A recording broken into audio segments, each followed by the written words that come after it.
Ladies and gentlemen, please.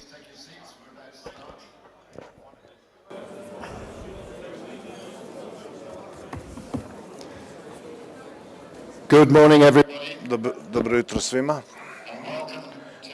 i dobrodošli na summit Zapadnog Balkana 2024. godine. 2 godine je prošlo od kako smo imali prethodni summit i u toku od ove 2 godine kad pogledamo Kosovo, kad pogledamo oko Prištine, vrlo je jasno kako je aktivna bila ova država, koliko je bila zauzeta i koliko je ona dogurala u kratkom vremenskom periodu.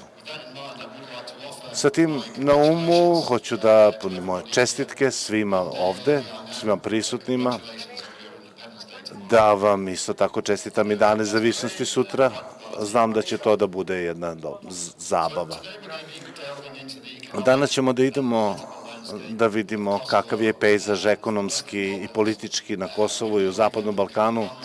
Pogledat ćemo šta će da bude u nadolazećim mesecima, u dolazećim godinama ekonomski. Mislim da smo optimistični, mogu bih tako da kažem, da region očekuje da poraste za 3,4% 2024-2025 i da dostigne jedan prosek EU i širom sveta. Za Kosovo to će biti, oni će ispuniti više nego što su očekivali. Ako ispune reforme koje su planirane i nadamo se da je ovaj region dobio 10 milijarde ovo sa čitavim regionom i jedan veći deo toga već je potrošen na ove radove i ova investicija se očekuje da pomeri taj balans, rasti infrastrukturu, digitalizaciju i ključne delove za razvoj na duže staze, o čemu ćemo pričati danas. Turizam.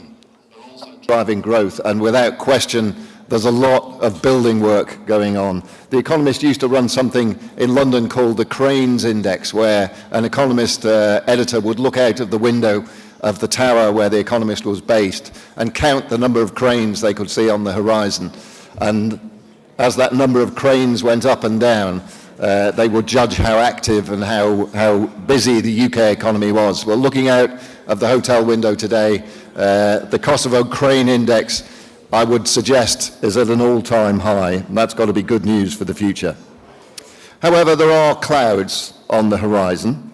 There are lingering effects from the COVID slowdown and the energy squeeze, and political instability in some Balkan countries raises concerns about consistent policy implementation, which is crucial for attracting further vital investments.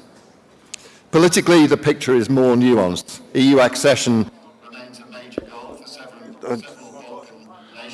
za nekoliko nacija na Kosovo i predanost za reformu prema kandidatima, za povećanje, za više ovih, mislim da to neće biti brzi proces. I dok je ova okolina za biznis koji ima različite izazove, za delove koje uključuje vladavinu zakona i korupciju, sve ovo je trud za pridruživanje EU, ima određeni uticaj na pridruživanje, za ovaj potencijal, to je rastući nacionalizam pravi jednu barijeru, regionalna saradnja biće od velike važnosti za napredak. Ako gledamo unapred za nekoliko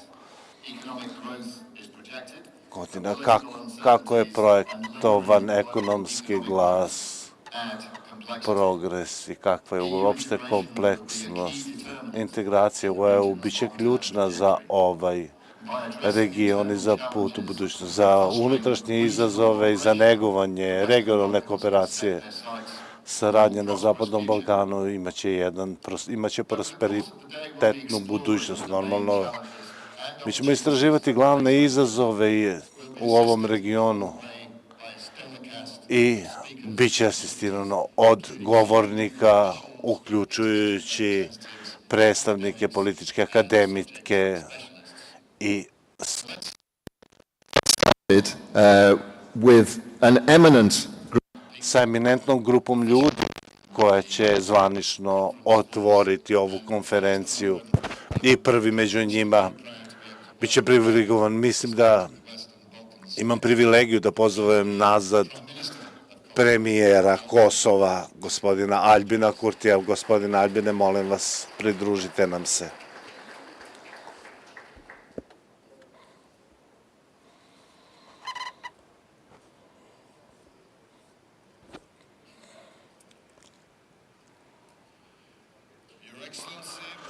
Vaše ekscelencijo, Materinci, bivši premijeru Italije, Lord Joe Robertson, bivši sekretar NATO-a, poštovani ministri vlade Kosova, Artan Rizvanoli, ministar ekonomije, Libor Aliju, ministar za planiranje infrastrukturu, Rezeta Hajdari, ministar industrije i trgovine, Faton Peci, ministar poljoprivrede, šumarstva i ruralnog razvoja, Elber Krasnići, ministar lokalne administracije i Nenad Rašić, ministar za zajednice i povratak.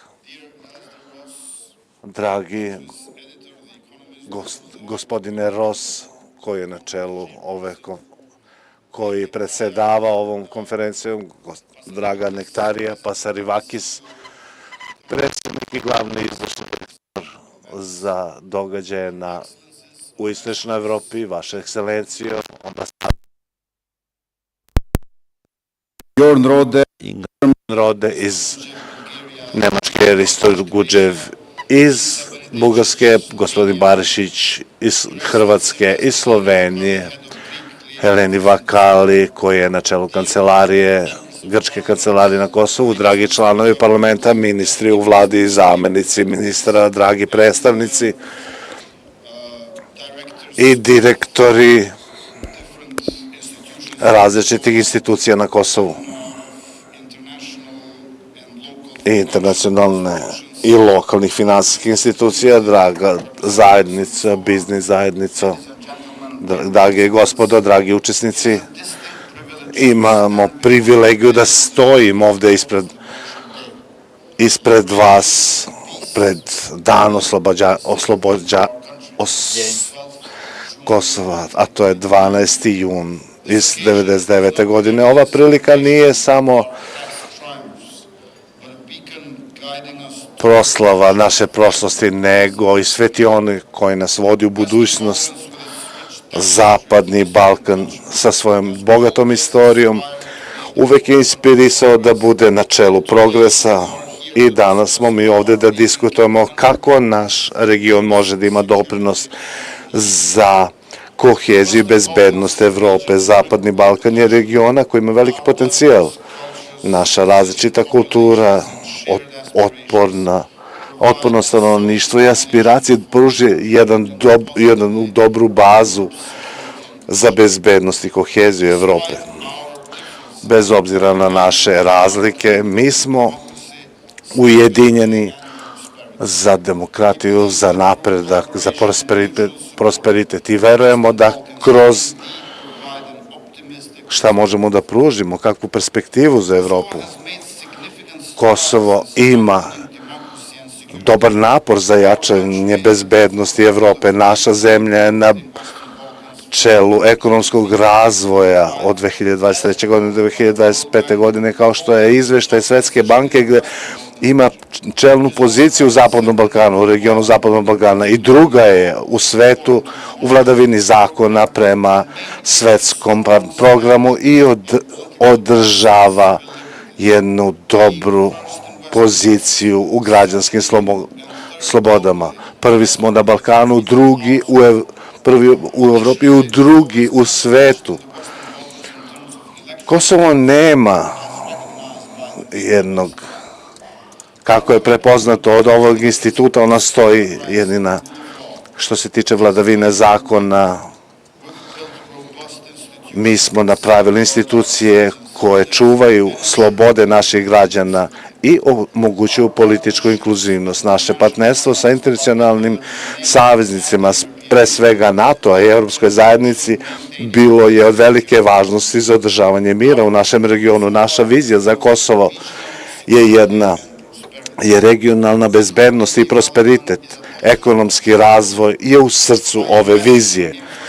Sa investiranjem u infrastrukturu, tehnologiju i edukaciju mi ciljujemo da napravimo vibrantnu ekonomiju koja daje dobrobit za sve građane i nikog ne ostavlja pozadi Naše nedavne ekonomske reforme ne samo da su privukle investicije, nego su i stimulisale lokalnu industriju koje su popločale put za jedan održivi razvoj. Regionalna saradnja je vitalna za dostizanje naših ciljeva.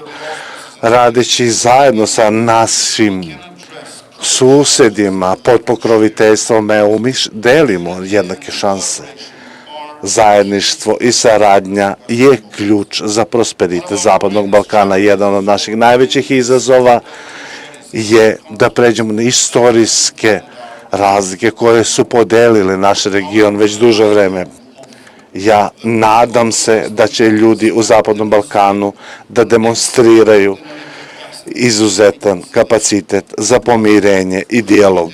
Zajednice na Kosovu dolaze zajedno da izgrade bolju budućnost i u duhu saradnje mi ćemo nastaviti da rastemo. Ako adresiramo ekonomske razlike i socijalnu pravdu, je važno da imamo jednake šanse za sve, možemo da kreiramo bolje društvo. Ovo nije samo moralni imperativ, nego i praktična strategija za održivi mir. Kada ulazimo u ove ozbiljne stvari, da ne zaboravimo Part of the Balkans has experienced rapid development since its independence. Our robust average annual GDP growth rate of 6.2% over the last 3 years and low inflation rate of only 2.1% in the last quarter are testaments to our economic resilience. With the youngest demographic structure in Europe and strong public finances, Kosovo is well positioned for future growth. Significant progress has been made across various sectors. Our defense budget has more than doubled. FDI and exports have doubled in the last 3 years. Agricultural exports have increased by 29%, and our cultural and sports sectors are thriving.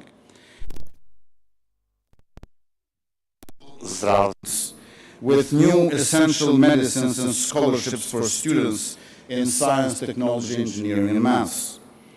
Investments in energy infrastructure and digitalization are driving our development, and our foreign policy is strengthening us as we advance our NATO and EU membership applications. Kosovo leads the Western Balkans in economic growth, rule of law improvements, and political rights enhancements. Our recent sovereign credit rating from Fitch Ratings will further boost foreign investment, lowering borrowing costs, and improve access to global capital markets.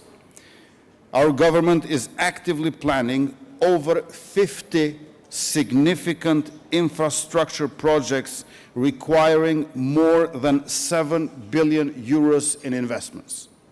This includes 1.2 gigawatt of renewable energy capacity and successful initiatives like the 100 megawatt solar energy auction and the aktivni razvoj 3 ključna sektora, poljoprivrede, hrane i u IT-u, pružanju IT usluga. Kosove prednosti uključuju stratešku lokaciju, pun pristup broadband internetu, manje takse, gde radna snaga i sve to privlačno za Evropu. Kao zaključak, Kosovo i Zapadni Balkan imaju puno toga da ponude Evropi što se tiče bezbednosti, stabilnosti, razvoju i prosperitetu. Sa pojačanjem demokratije, sa pojačanjem bezbednosti i negovanjem ekonomskog razvoja možemo napraviti region koji je ujedinjen i koji se razvija. Ajde da prihvatimo ovaj izazov sa optimizmom, znajući da zajedno možemo da ispunimo da dostignemo velike stvari. Veze između Kosova i prave demokratije je jedan primer šta možemo da dostignemo kroz saradnju i vrednostima koje delimo. Zajedno u obećanu budućnost, hajde da radimo zajedno ruku pod ruku za prosperitet i dobrobit našeg naroda i naše nacije. Hvala vam puno.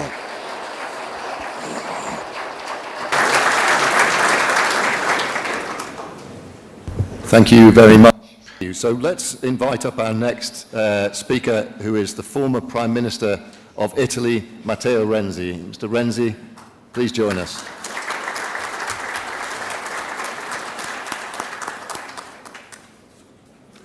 It's a bit of a maze to get through all the cameras, but you've made it. Good to see you. Yes, please. Mr. Prime Minister, dear friends, ladies and gentlemen, sorry for my voice after sjajnim ciljevima. Ovo je vrlo važno za region, ali mislim da je veoma važno i za budućnost Evropske unije. Znate, istorija pokazuje koliko je presudno važno da imamo mir, prosperitet, bezbednost svuda, a naročito u ovim krajevima sveta. I kao što je moj prijatelj Lord George rekao, bolje od mene, pitanja o bezbednosti su presudna za budućnost ljudske vrste. Niko nije pre 10 godina verovao da je moguće da živimo u vreme gdje imamo ratove svuda oko nas. Mislim, naravno, na agresiju predsjednika Putina prema Ukrajini, mislim na tenzije, nevolje u Bliskom istoku i stvari koje se dešavaju u svakom uglu planete. I to je poenta, veoma je važno i za Evropu danas da razume značaj uloge Balkana, naročito kao an unbelievable success of politics, because Europe 3 generations ago was a place of civil war between common people, between France and Germany, between Italy and France. Now Europe is a place of peace and prosperity, but Europe risks to lose its role if Europe doesn't change in the next years. Pushtetet e reja globale, në qoftë se Evropa nuk ndryshon, dhe Evropa do të mbarojë. Prandaj kemi një qëllim fitues-fitues. Të hapim dyert dhe vizionin për të ardhmen dhe njëkohësisht të jemi në gjendje të krijojmë një model të ri të bashkimit evropian për të garantuar brezit të ri mundësinë që të jenë pionierë dhe jo vetëm të mendojnë vetëm për të shkuar. Besoj në këtë projekt dhe kjo është tojnë urimet më të mira për ju dhe për vendin tuaj të bukur.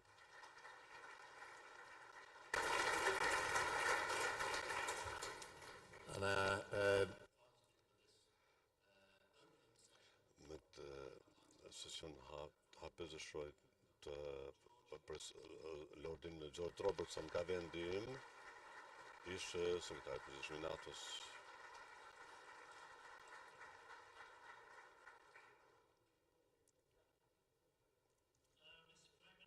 Zoti kryeministër, shkëlqësi, zonja Zotrin,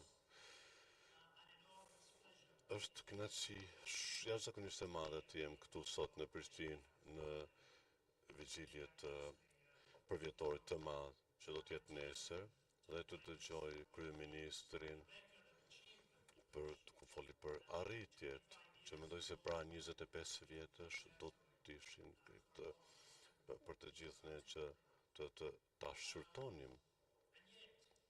Megjithatë, existential threat to the West, including the Western Balkans, by the unprovoked and illegal assault on Ukraine by President Putin of Russia. And that threat overshadows the whole continent of Europe, and the stakes in this confrontation are sky high for all of us. Kështu do të jetë edhe situata në Ballkanin Perëndimor. Para 25 vjetësh, mbaj mend shumë mirë, komuniteti transatlantik sapo po rimëkëmbej nga dhuna e tmerrshme të Jugoslaviste e luftës në Bosnjë. Ishim të detyruar të ndërmenim veprim sërish në vitin 1999, kur forcat dhe paraushtarake të Slobodan Miloševićit u përpoqën të bënin pastrimin etnik të Kosovës. Aso kohë, kur isha ministri i mbrojtjes i Mbretërisë së Bashkuar, bëm qëllimin plotësisht të qartë. Forcat ushtarake të Miloševićit duhej të dilnin, NATO-ja duhet të futi kështu dhe refugjat të ktheheshin në vendet në shtëpitë e tyre dhe i arritën që të trija objektivat. Pas 78 ditësh aksioni ushtarak dhe pas aktiviteteve intensive diplomatike, ky vend u çlirua dhe e ardhmja e tij si shtet i pavar shumë etnik u sigurua. Dhe kjo është jashtëzakonisht e rëndësishme të theksohet se përfshirja e bashkësisë ndërkombëtare në çlirimi ishte një bazë. We'll also have to face the fact that as attention is focused on what Russia is doing in Ukraine, it will also have to look at what Russia is doing in the Western Balkans as well. Misinformation, election meddling, destabilizing, economic disruption.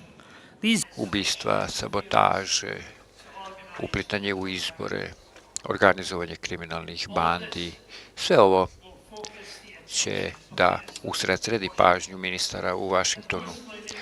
I najviše ono što nas podsjeća na to što je moja generacija trebalo da uradi pred kraj 20. veka u ovom regionu. I ne želimo da se ponovi ta tragedija.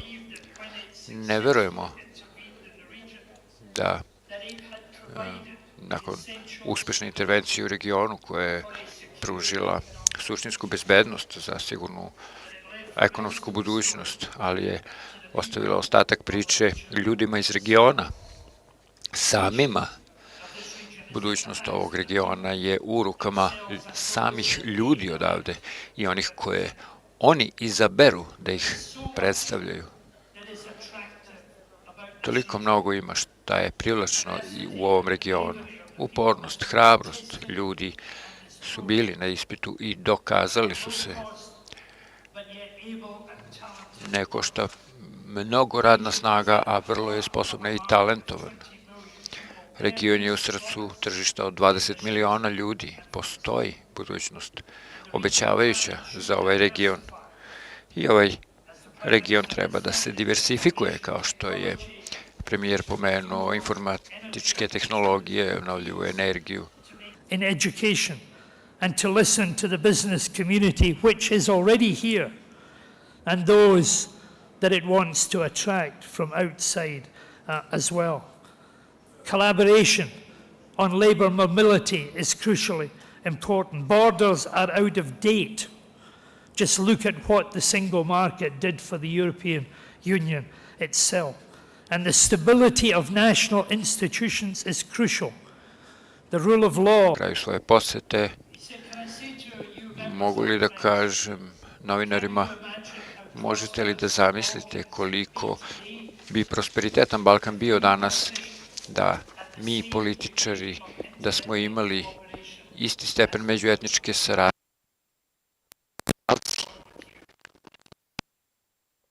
Faces another existential challenge, the migration of the young, the best and the brightest now working in London and Berlin and New York. The drain of people, and especially the young and the talented, will leave any nation denuded of its future seed corn, and it has to be addressed. Overcoming the kind of challenges and horrors inflicted on Kosovo show what the spirit of cooperation, tolerance, and compromise can achieve. It can do so again in the future for the sake of the next generation. Thank you for your attention.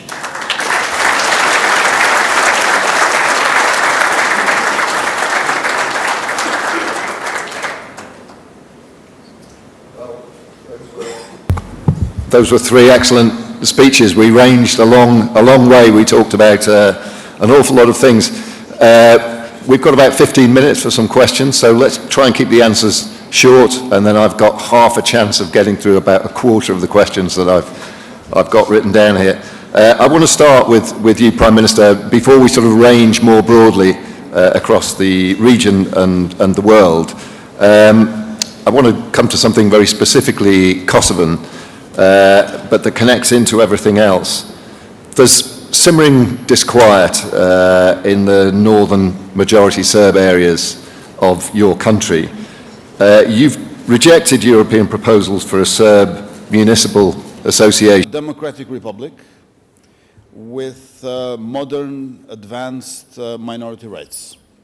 Serbs in Kosovo, according to Ahtisaari's settlement, for our status, enshrined in our constitution, have 10 reserved seats in our parliament. Serbian language is official language all over Kosovo at every level of administration.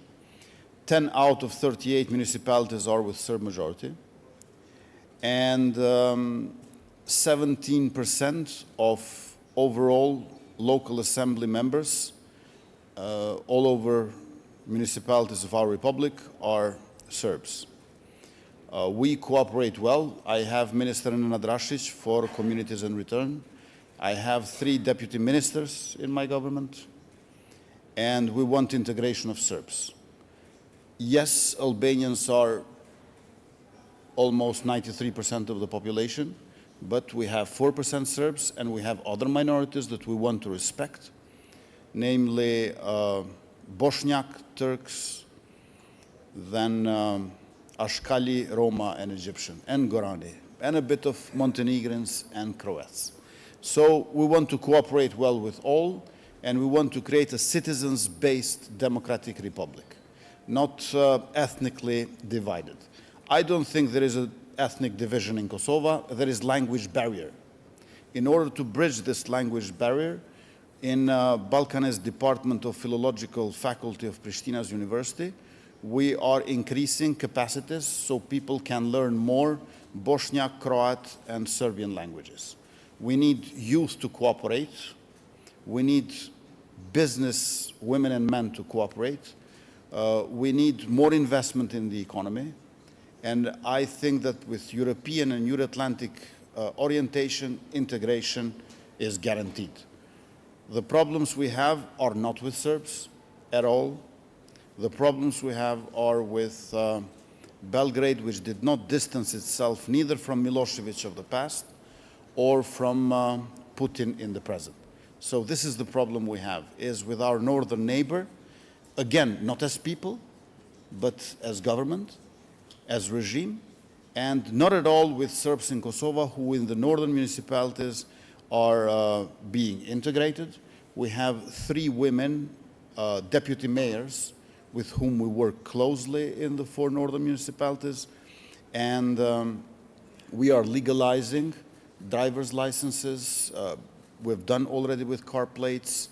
We are doing the verification of diplomas because university there is illegal, but we don't want to exclude people. In spite of being illegal, we find ways to accept people in our labor market, but also in our state institutions. So all these diplomas from Northern University are being verified and rendered operational, functional for Republic of Kosovo. There is more cooperation going, and I'm very hopeful for the future. Mr. Renzi, I'd like to come to you next. You said something fascinating in your speech there. You used the phrase, if Europe doesn't change, Europe is over. That's quite a dramatic phrase. maybe you'd like to fill it out a bit. What change are you looking for, and what are the prospects of that change materializing? I believe Europe today is too much focused on the past. And the world out of Europe is very fast, is very young, is very big. In the past, Europe considered Europeans the center of the world. Today, the globe is different. There is not Europe in the middle, at the center. It's in our mind, but not in the life. For demographic reasons, we are less than 500 million, and India is 1.6, China is 1.5. A lot of new African countries will grow in the next years in an unbelievable way. Demographic reason. Second, institutional reason. We are an institution with 27 countries. So it's impossible to manage a very competitive institution with a bureaucratic system as the European system. So we need, I'm a dreamer, I know, processes in direction of United States of Europe, because there is not alternative to this change for Europeans, guys. That is particularly true after our friends of UK decided to leave in 2016. I remember I was Prime Minister in the time. That was a shock for everyone. And from this shock, you have two alternatives. The first is maintain your approach very freeze and paralyzed. The second is try to move on and try to change. If the question is what type of reforms, I believe in the very important reform first, the end of veto's power. Today in Europe, 27 countries, if one country is not happy for one decision, could block everyone. Okay, I'm Italian, I'm Florentine, we are very able to discuss divide and litigious, but thinking if it's possible also for not Florentine and not for Italian to manage an institution with 27 people who could block in every moment for internal reasons, for ideological reasons. So veto's power have to be stopped. I believe we have to change Commission of European Union, because with the 27 commissioners is too much, too bureaucratic. And third, probably the most important, to give a vision for the next decades, because I think for our generation for the next generation, not our generation, the risk is to have a lot of European guys who will leave Europe to continue to follow the dreams in America and in China. That change could open a new strategy for the people out of Europe. Then there is the last point, but that is better for the former Secretary General of NATO, how Europe could create a more common defense in the good relation and partnership with NATO, but also as Europe. Because in the past, General de Gaulle, 1954, decided to block the idea of a European army. The question today, particularly if President Trump will win elections, will be what type of common defense will be in Europe. I believe in the NATO alliance. I'm very Atlantic and a supporter of Atlantic friendship. But at the same time, my question is what type of new defense as Europeans we have. That is the reasons of the change in Europe. And I think today we need a leader and not only followers, because we have too much bureaucratic approach in Brussels and too less politics. I believe in politics. I know I'm strange, but I believe politics is the only hope for the future of the world and not the populism and the demagogy. Great. Let me move along.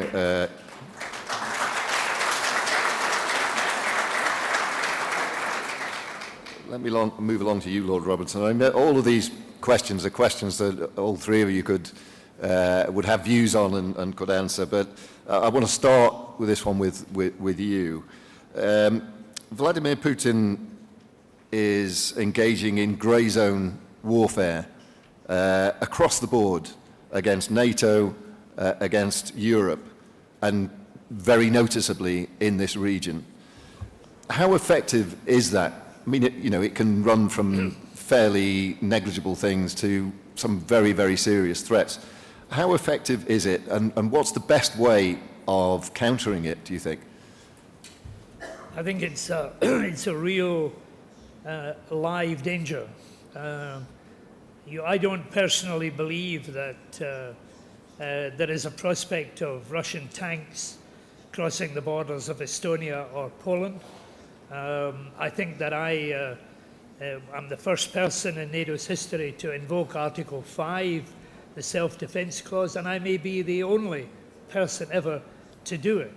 I think that Russia and its allies in Iran and China and North Korea may use different techniques of weakening our societies. And in many ways we're seeing in the Western Balkans what that means.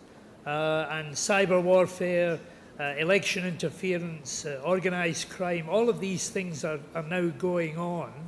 And they're weakening our democratic institutions all of the time. And we need to waken up to the fact that if Vladimir Putin wins in Ukraine, then we can expect to see much more of that taking place. Last weekend in London, there was a cyber attack on the blood transfusion service in the London area, which created a major crisis in the health service in London. And the intelligence agencies tell us that it was down to Russian criminal gangs. Now, the Russian criminal gangs don't operate independently, and some of them are now being used as proxies. So we need to get ready and be prepared as societies in general to take on that kind of grey warfare that Russia now is committing so many resources to. And we see it in the Western Balkans, and we see it, quite loud, and they're quite proud about it.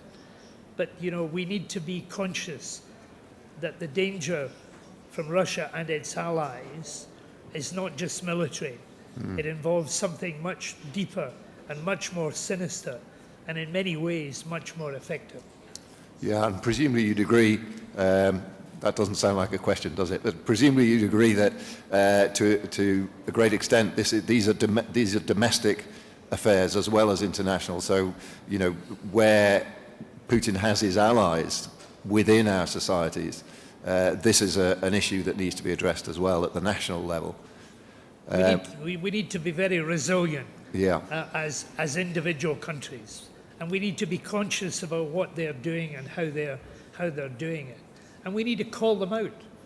If Russia today, their television channel or Sputnik radio, which are instruments of the Russian state, are freely available to our populations, then we need to identify them and make it clear that their activities are unacceptable.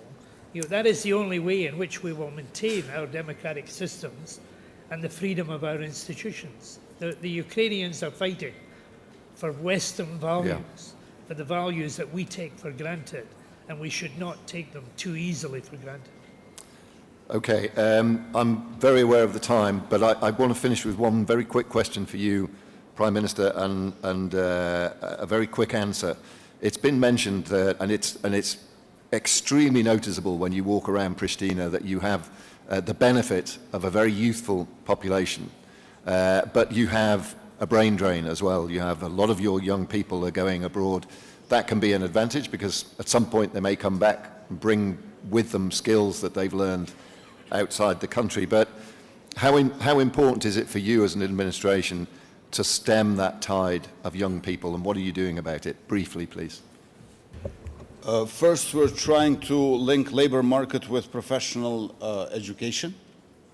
The famous German model of Ausbildung where students and pupils spend a couple of days in schools learning theory of what they're going to practice in apprenticeship or in different factories, and in this way provide non-academic professionalism, so to speak.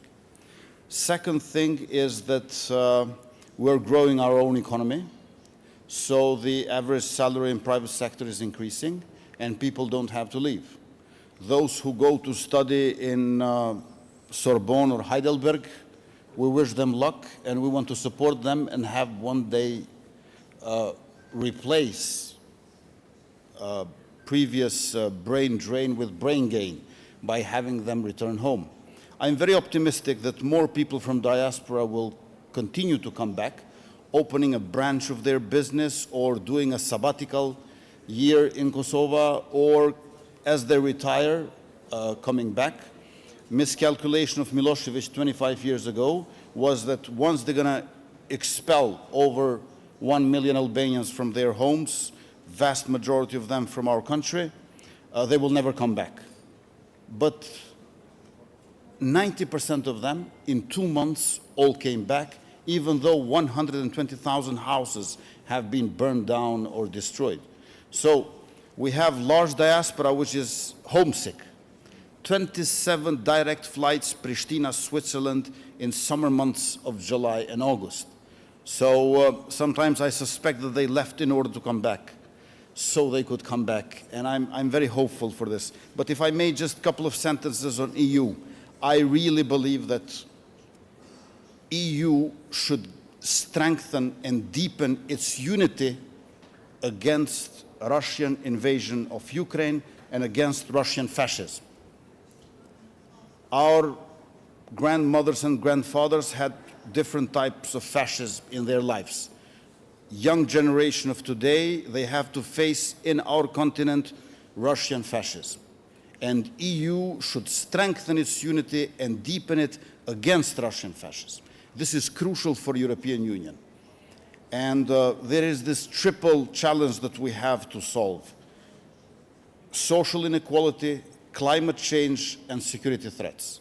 And I believe that European continental welfare state model is something which is a great tradition of this continent that should be cherished.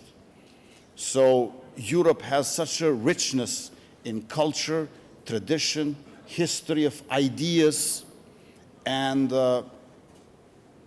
young generations have a lot of resources to build new continent for 21st century, which will be secure and prosperous. You know perhaps this thesis that why Bolshevik revolution happened, because Russians missed Italian Renaissance, German Reformation, and French Revolution.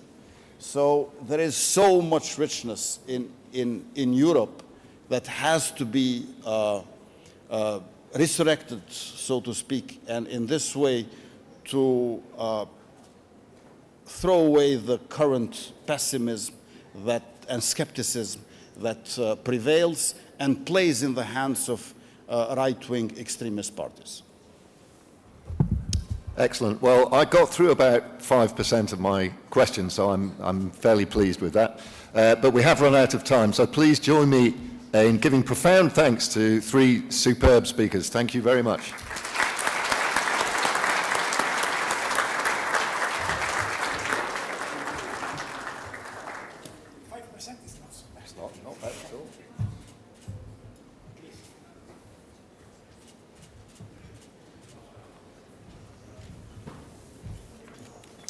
Well, that's a great start to the day.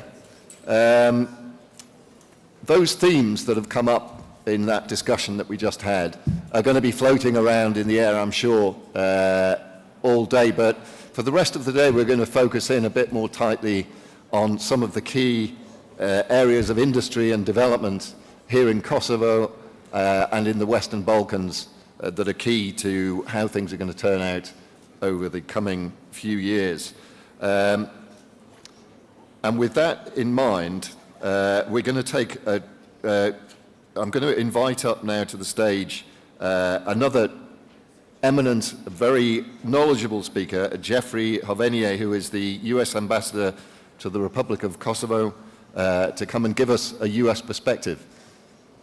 Your Excellency, it's good to see you.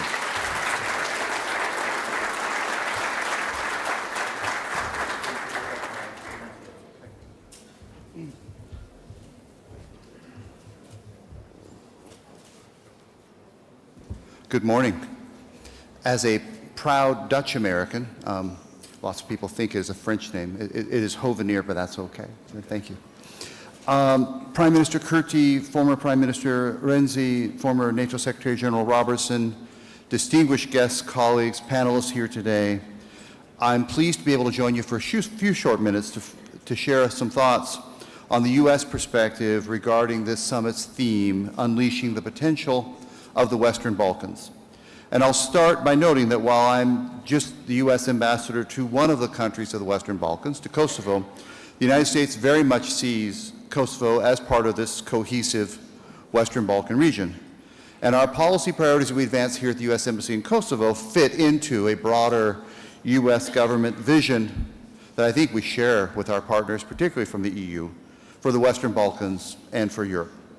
And fundamentally, this vision is to advance a bipartisan and long-standing idea that was first articulated by President George H.W. Bush in May 1989 to advance and achieve a Europe that is, quote, whole, free, and at peace.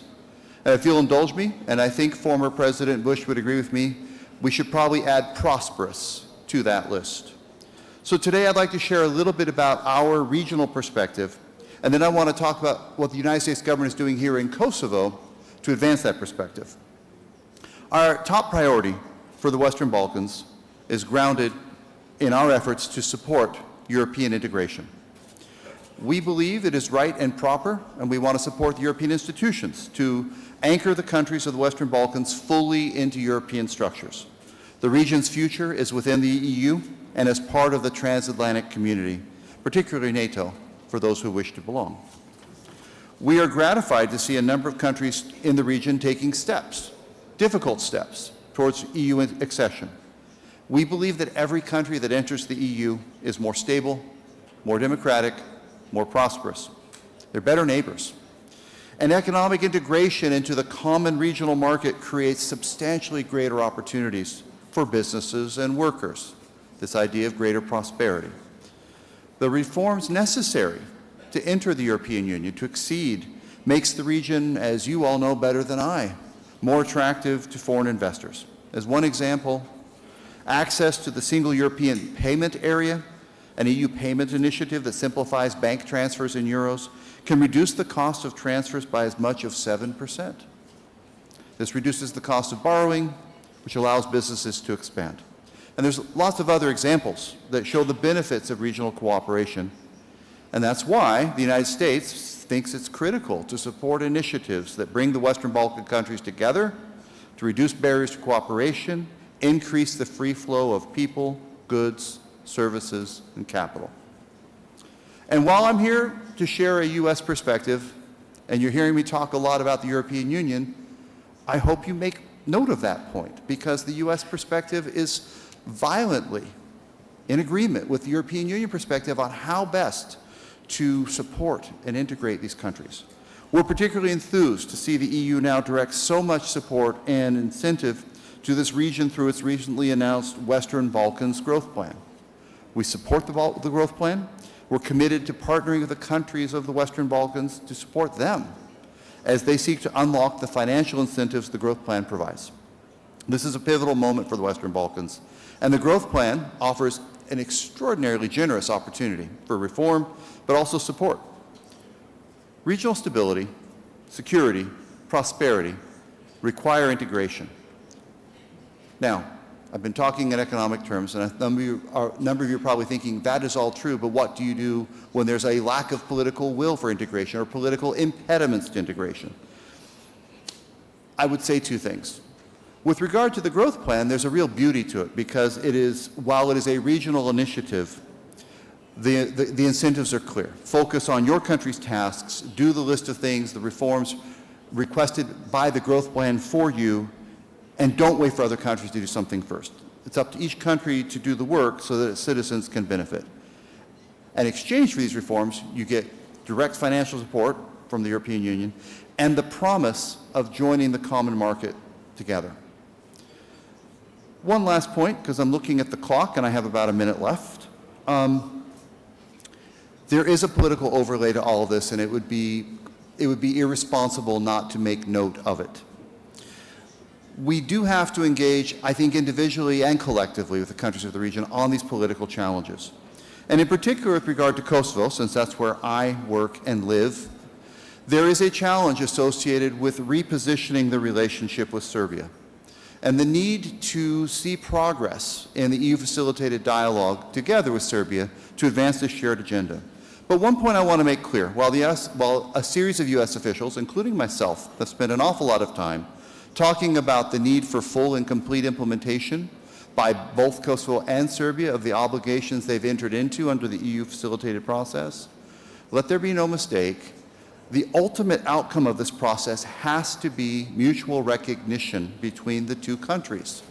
Anything short of that does not achieve this vision we have of a Europe that is whole, free, prosperous, and at peace, given the potential instability that could ensue. I also want to make another point. I made it yesterday, but I think it's important in this context to make it again. In that regard, I can only express concern about recent statements from the All-Serb Assembly that would make some sort of a claim that Kosovo is in some sort of a permanent, or I forgot the verb that they use now, but a substantial, critical, inalienable, I think was the word, part of Serbia. I can only say that is not the view of my government and our partners. Kosovo is not. We recognized it as a sovereign, independent, democratic state. That is not up for revision or review. That is not to be negotiated. It is to be recognized, it is to be acknowledged, it is to be celebrated, and it is to be part of this success of the region together. And irredentist or revanchist claims do nothing to promote the vision that we're talking about today. With that, I believe my time is up, so thank you very much.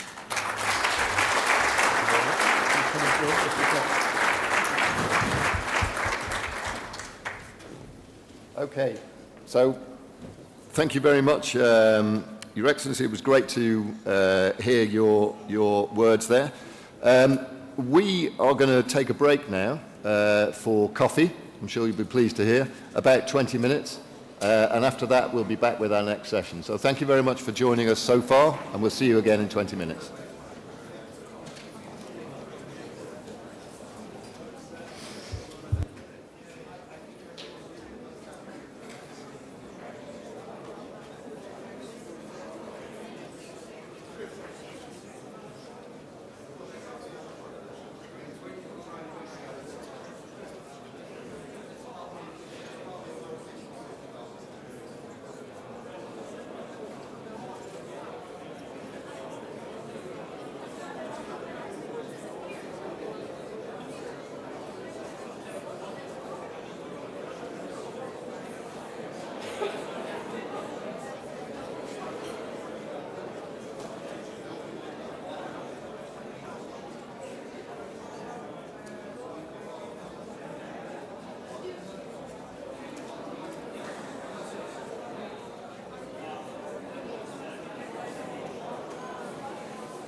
Test.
Ladies and gentlemen, if you'd like to come back and take your seats, we're about to begin the next session of our event today. Please come back to your tables, take your seats, and prepare to be thrilled.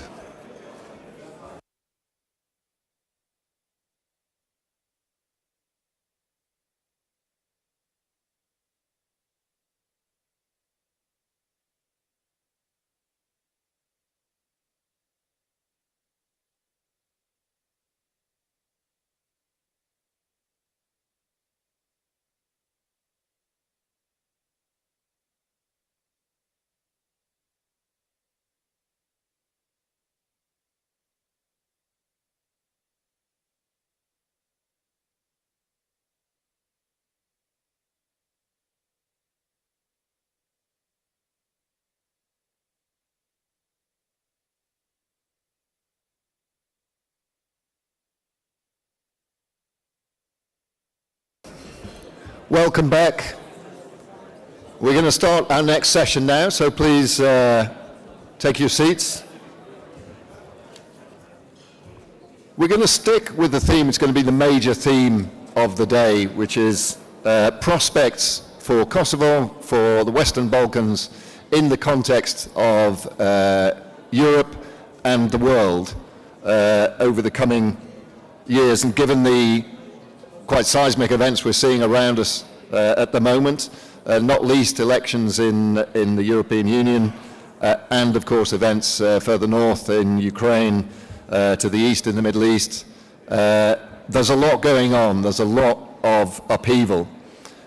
So our next session really is about how we embed development and progress in the region, and what some of the political risks are that we confront as we try to do that, and perhaps what we can do about some of those risks, how we should approach them. And I'm really pleased to have a fabulous panel for you in this session. I'm going to invite them up now to join me on the stage. And first is Tomáš Šuňok, who is the ambassador, the head of the EU office in Kosovo, the EU special representative. Please come and take a seat. Choose any seat, but if you sit in the order that I bring you up, that makes it so much easier for me. Peter Tabak, who is the lead regional economist for the Western Balkans at the EBRD. Peter, nice to see you.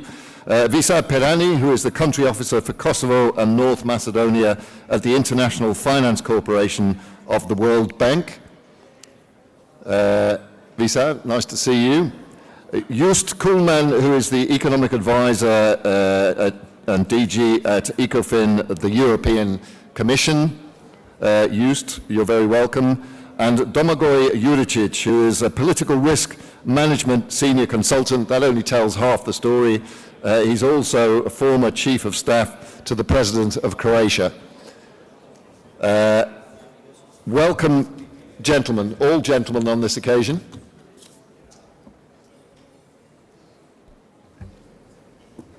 Now, let's hand over straight off first thing to Tomáš Šuňok, who is the ambassador, head of the EU office in Kosovo.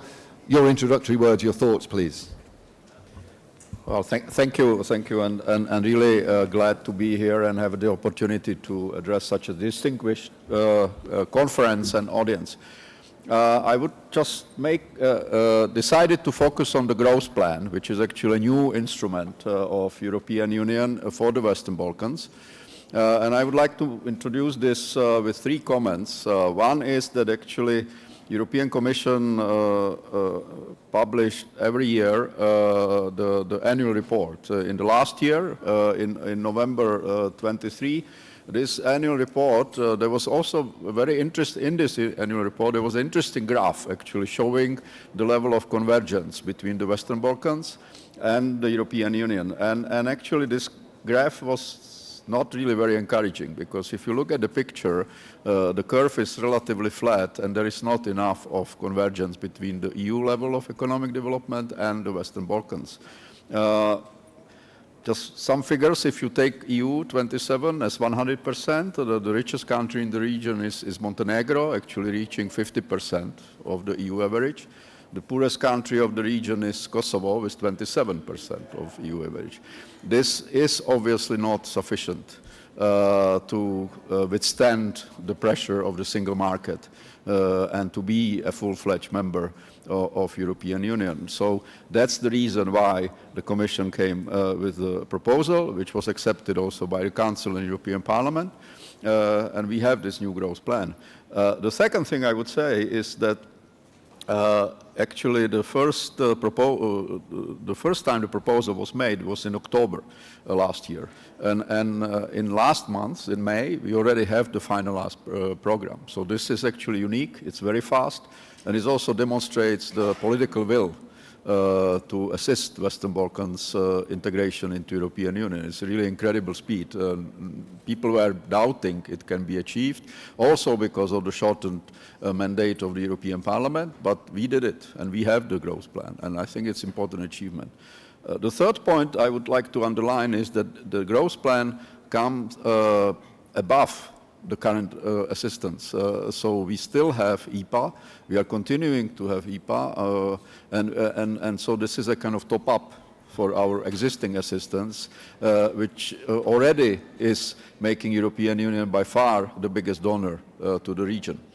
So we are ready to increase that, and we are ready to move on and to increase the speed of economic convergence with the Western Balkans. So the structure, if speaking about the structure of the growth plan, it consists of 4 independent mutually reinforcing pillars. The first pillar tackles economic integration and the EU single market. The second pillar aims at enhancing regional cooperation through the common regional market based on the EU rules and standards, which could potentially add 10 percentage points to the growth of respective economies. The third pillar looks in ways to accelerate reforms, supporting the Western Balkans path towards the EU membership. And the fourth pillar entails financial assistance of €6 billion to incentivize these reforms through a reform and growth facility for the Western Balkans for the period of 2024-2027. There are some general preconditions for EU support under the reform and growth facility. These include the partners continue to uphold effective democratic mechanism, include a multi-party parliamentary system, free and fair elections, pluralistic media, independent judiciary, rule of law, as well as respect for human rights, including the minority rights. For Serbia and Kosovo, the special precondition is that they engage constructively with measurable progress and tangible results in the normalization of their relation, which is in the dialogue. I want to welcome that Kosovo has recognized the opportunities offered and has taken a great deal of ownership. In preparing the reform agenda, the government has been working hard with our colleagues, both in Brussels and in my office, to make sure that we select the key drivers for social economic growth and that we have a good level of ambition. The government has been fully engaged in this, has met all the deadlines by submitting the first complete draft reform agenda on 27 May, and the cooperation has been overall very good. Therefore, I want to thank Kosovo authorities and the government in particular for the work undertaken so far. The EU Commission, from its side, has made an ambition proposal with 7 initial priority areas and the supporting measures, including the one mentioned by the US Ambassador on single European payment area. It will require a great deal of homework from beneficiaries in terms of aligning with the EU acquis, taking the necessary steps, and preparing the necessary institutions within ambitious timelines. The preparation is also underway for the Common Regional Market Action Plan, which is interlinked with the Berlin process and is being ready for the Summit of Berlin process in October. It is essential that the action plan corresponds to the needs, interests, and ambitions of all regional governments, and that they all contribute with proposals to this regard. It's essential, too, that current obstacles in the functioning of the common regional market are resolved. I have to mention that 9 initiatives for market liberalization, fully prepared on technical level, are blocked by the Central European Free Trade Agreement Joint Committee. The selection of the new CEFTA director, which started more than 1 year ago, is proceeding very slowly. I want to call on all partners to work constructively and pragmatically to arrive at the mutually beneficial outcomes. I want to stress this link Access to the EU's single market goes through common regional market and the economic integration within the region. For regional economic integration to succeed, it is imperative that the Western Balkan countries work closely together. Only together, the region managed to exploit its full potential. Thank you. Thank you very much. Peter, straight along to you. Thank you. So we heard a lot about the importance of faster convergence, faster growth for the region, and especially Kosovo, since Kosovo Could you lean a little bit into your mic so everybody can hear you? Still has a lot to catch up compared to some other countries in the region. And this growth also has to be inclusive, as the Prime Minister emphasized. So it has to involve youth, it has to involve more women employment, also the employment of disadvantaged parts of the population. This growth has been quite fast, as also the Prime Minister mentioned. In the past 10 years, Kosovo managed to grow by around 4.4% above that of the Western Balkans. But still, with this relatively fast growth, the convergence was very, very slow. And how to accelerate convergence, that is the main question. And in fact, me and my co-authors have just published a paper which was looking at what are the prerequisites for the Western Balkans countries to converge faster to the EU income averages, which is available on the EBRD website. And this paper is basically suggesting a three-pronged approach. So first of all, the convergence of the Western Balkans, including Kosovo, has slowed down after the global financial crisis in 2009. And this has been mainly due to the slowdown of the productivity growth. So while employment has grown in this period, and that's good, that's very important, productivity has more or less stalled. So now the main focus has to be on how to improve productivity in the region. And productivity improvement requires technological improvements, which usually comes the easiest through foreign direct investment, through more sophisticated technologies invested by those investors who are part of the global value chains. This is helping in many ways. It's helping integrating the country into these global value chains. Also, it is helping to broaden the markets. Kosovo, as other Western Balkans countries, is a very small country, very small market. Altogether, the Western Balkans is just around 70 million people. So it makes sense to aim at a much bigger market, be it the regional market in the Western Balkans or the European Union or the world market as well. And these global value chains and foreign direct investment is helping the access to these markets. For this to happen, of course, the business environment has to improve, as it was mentioned by the ambassadors before.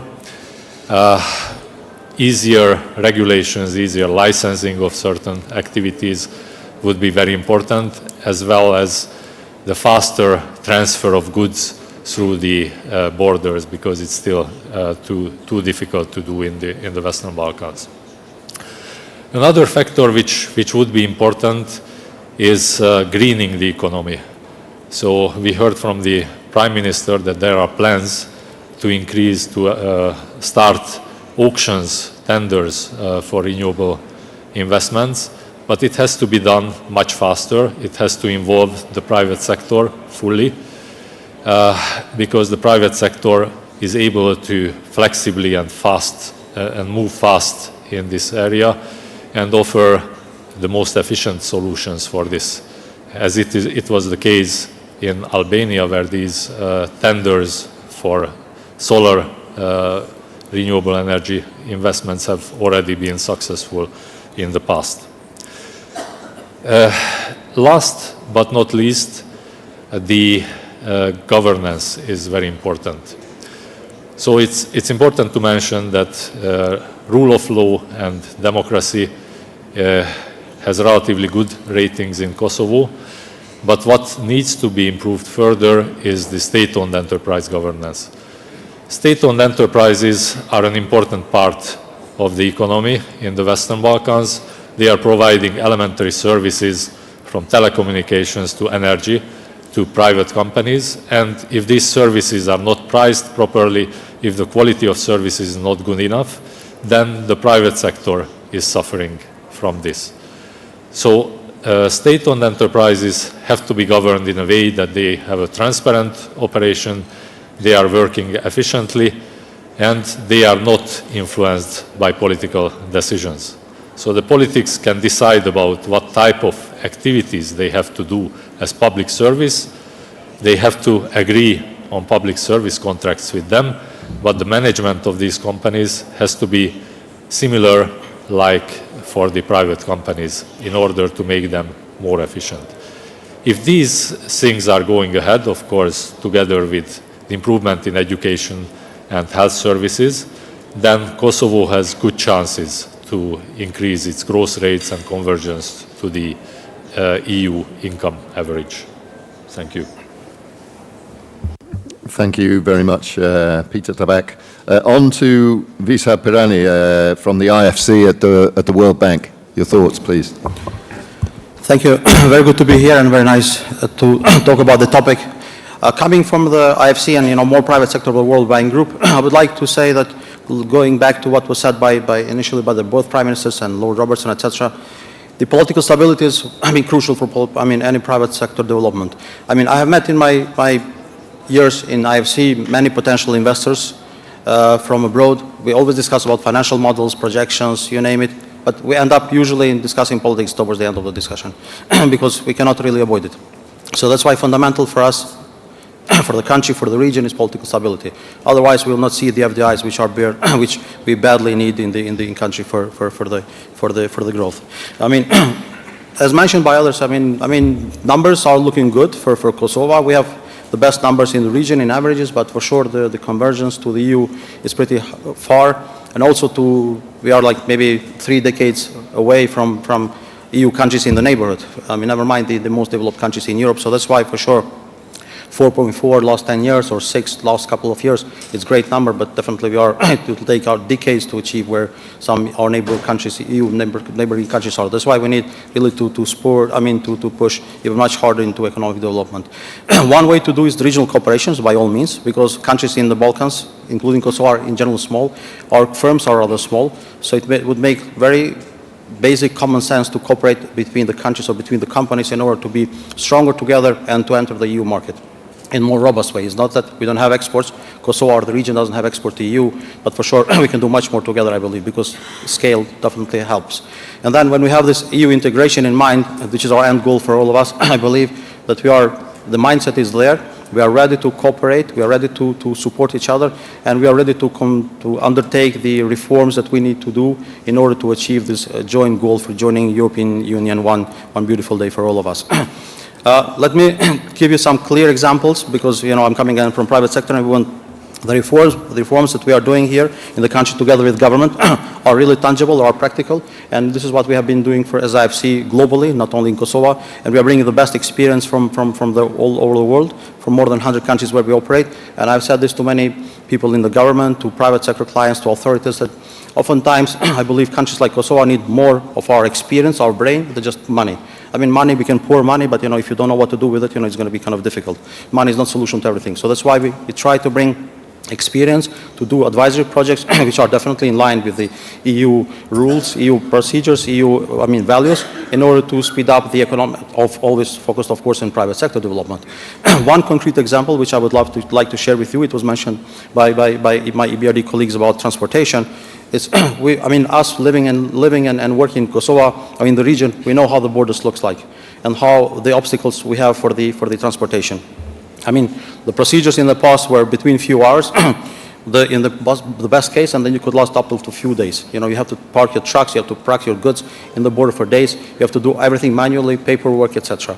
And of course they are prone to mistakes on purpose or without purpose, but anyhow, everything is very manual, costly, and our firms which are already small cannot be really competitive with the larger firms in the region, but definitely in EU.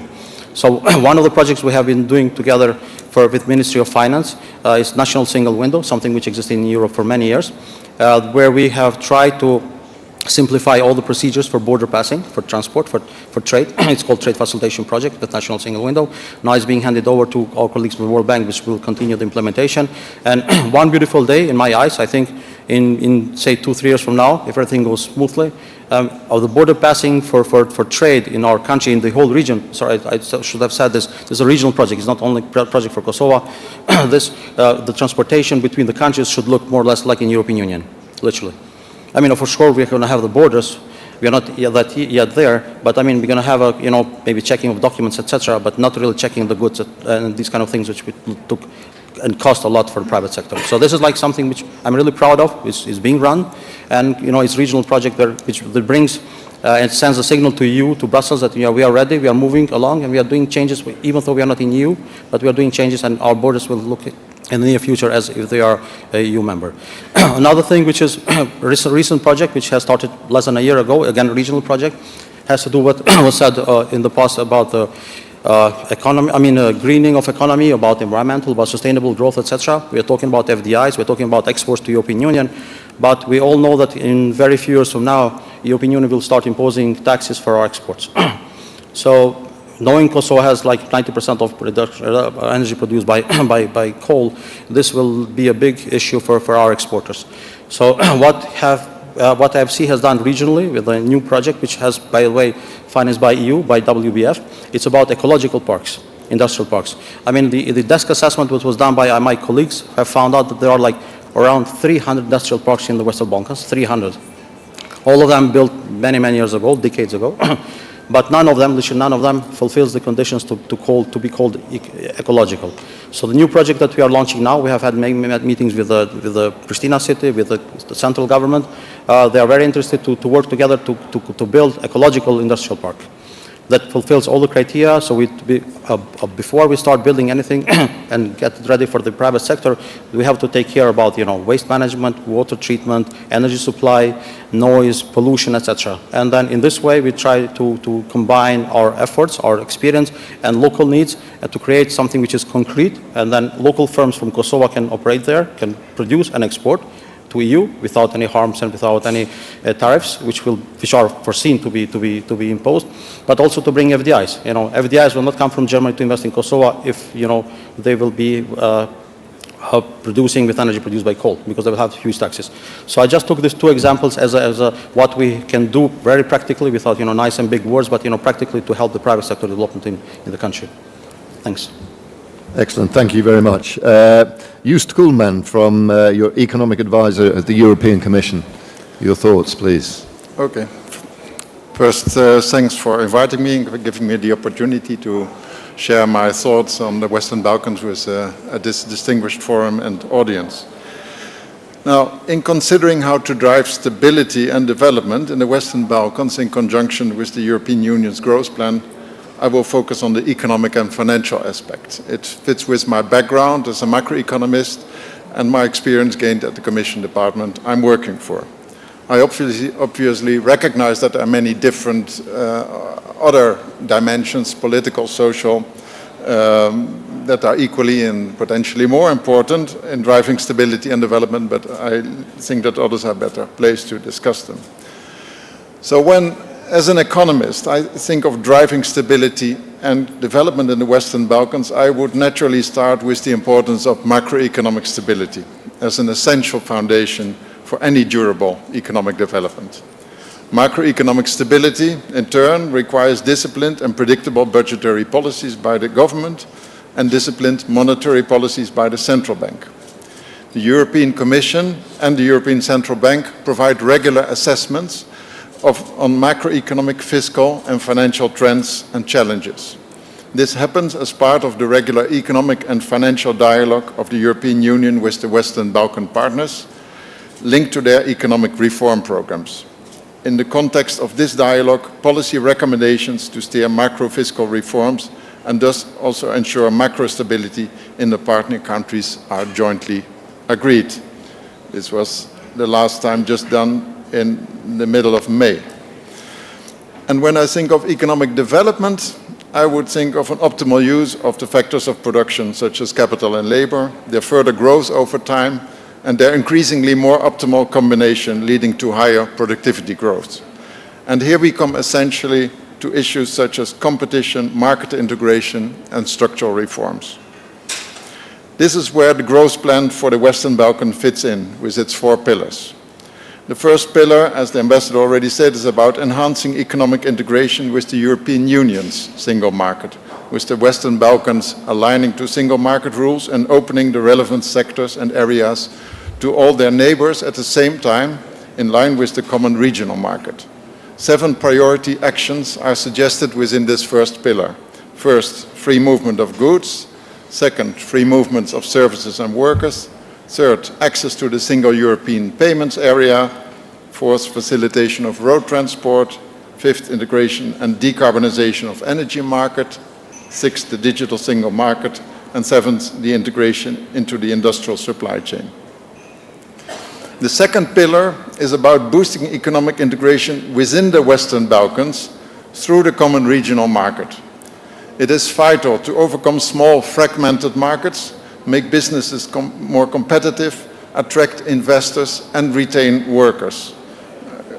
Based on the European Union rules, it is a stepping stone to the opportunities of the single market. The third pillar is about accelerating fundamental reforms, including on the fundamentals cluster, supporting Western Balkans' path towards European Union membership, improving sustainable economic growth, including through attracting foreign investments and through strengthening regional stability. And finally, the fourth pillar is about increasing financial assistance to support the reforms through a reform and growth facility for the Western Balkans for the period 2024-2027. A new instrument worth 6 billion euros, consisting of 2 billion euros in grants and 4 billion euros in concessional loans, with payments conditioned on the Western Balkans partners fulfilling specific socio-economic and fundamental reforms. You will recognize that this approach mirrors the one we earlier took with the Recovery and Resilience Fund, so to make payments conditional on actually achieving the reforms. So the background has already been mentioned. The European Commission launched the growth plan in November 23 as it considered that deep structural reforms to lift the economic potential of the region have been advancing too slowly. The Western Balkans currently stand at between 35% and 50% of the average per capita GDP of the European Union. The aim of the growth plan is to bring the Western Balkans partners closer to the European Union. It aims to do so by offering some of the benefits of European Union membership to the region in advance of accession, thereby boosting economic growth and accelerating socio-economic convergence. As part of the growth plan, every Western Balkan partner was invited to prepare a reform agenda based on European Union recommendations and consistent with national reform priorities. The reform agendas will be consulted with, assessed by and adopted by the European Commission. This important work is currently undergoing and will be completed in the next few weeks. With increased financial assistance that is closely linked to actual reform implementation, the growth plan could provide a powerful incentive for the Western Balkan partners to address long-standing weaknesses that have been preventing a faster catching up with the European Union. I thank you for your attention. Thank you, Just. And then onward, finally, last but not least, as they say, Domagoj Juricic, specialist in political risk. Well, it seems to me I'm the only one with the PowerPoint, huh? Hope it will be interesting. You're the consultant. Yeah. We consultants do love a PowerPoint, so this is the one for you that will be left after I finish my speech and my presentation. So I'm truly honored, ladies and gentlemen, good day to you all. I'm truly honored to be here to speak to this distinguished audience. Today, I will lay out some political risks challenging the stability and development of the Western Balkans. This region, we all know, is at the critical crossroads. Your ability, but as well ability of the EU to manage political risks will either drive progress or hinder it. So as we navigate this intricate landscape, it is imperative to comprehend the key factors at play. Back in 2014, at a summit hosted by the same group organizing today's event, I made a prediction that, although intriguing, was dismissed as far-fetched. Since then, everything I stated there has materialized. This is the harsh reality we are all facing. Nevertheless, this is a good news. Why? Because we recognize those challenges. We know this is what we are facing today and in the future. The bad news would be an empty slide. It would show our ignorance towards the challenges. So let's consider the geopolitical uncertainties. The elections for the European Parliament will, for sure, impact EU policies towards the Western Balkans. In the United States, the presidential elections could and will influence the country's stance of multilateralism and international cooperation. Additionally, the growing influence of China and Russia in the region adds another layer of complexity. So, in a world of shifting alliances, the Western Balkans must navigate very carefully to maintain stability and foster development. Migration pressures are testing the limits of European unity. EU countries are strained due to the migration, leading to policy fatigue. There is a growing reluctance towards the further EU enlargement affecting the prospects of Western Balkans countries.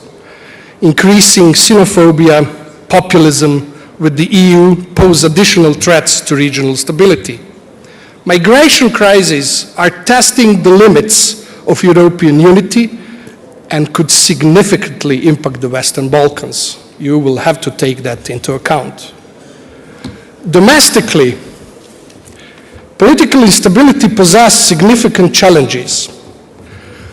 Frequent government changes create an environment of uncertainty and hinder long-term planning. Corruption remains a pervasive issue, undermining governance and public trust. Ethnic tensions further fragment the political landscape, complicating efforts for national cohesion. Internal stability is fundamental for regional development, and addressing these issues is really crucial. Organized crime is another critical challenge impacting political stability and public trust. Economic vulnerabilities, such as dependence on foreign aid and the young workforce leaving the region in search of better prospects in the West, further exacerbate the situation. Inconsistent economic policies contribute to an unstable monetary environment. Organized crime and economic fragility are twin challenges that must be addressed to ensure regional stability and development. So what's the way forward? Definitely strengthening democratic institutions and the rule of law is essential to mitigate political risks. Encouraging regional cooperation and reconciliation can foster a more stable environment. Engaging with international partners to support will also be crucial. The path to stability and development lies in resilience and reform. By addressing these risks strategically, the Western Balkans can achieve lasting stability. Many of the points I've raised today are familiar. They are reminders of the challenges that we have long recognized. However, acknowledgement of these political risks is just the beginning. The EU must integrate the Western Balkans to enhance regional stability, strengthen geopolitical influence, foster economic growth, and reinforce its credibility and cohesion. What you need individually and states and collectively as a region is a sharp assessment of the risks and opportunities ahead. This summit is also an opportunity to turn challenges into a blueprint for progress. So I hope our discussion will help achieving that as well. Thank you for your attention. I'm eager to hear the perspectives and ideas that will emerge from our conversation today. Thank you. Thank you. Excellent. Well, we've heard from our 5 speakers. I am struck by the fact that we have 5 international speakers representing, in a number of cases, multilateral institutions whose responsibility is to hand out recipes, if you like, for development, and as well as handing out resources, which I'm sure are always equally welcome. So it does strike me that it may be that there are questions in the room that you have for our panelists, and if that's the case, I'm happy to make room for those. I'm not sure we're set up particularly for that, but I'm sure we'll find a way. So if you have questions for our panelists, I'm going to ask a couple myself now, but I'll invite you to ask those questions at some point, so be ready when that moment comes. I mean, we've heard a lot about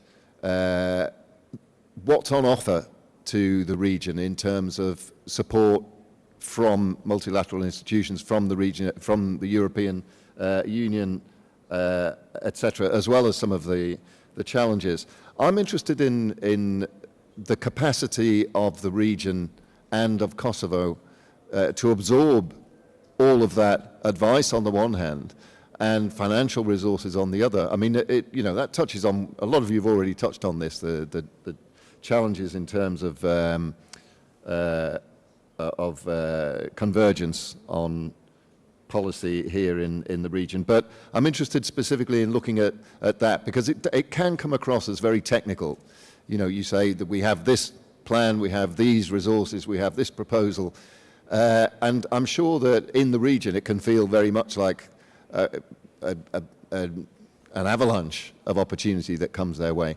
What are the challenges in terms of absorption, and what is the likelihood that the plans that you've set out can be implemented? Let's start with you. Well, thank you for this question. So I would actually argue there are 2 challenges to what we call absorption capacity.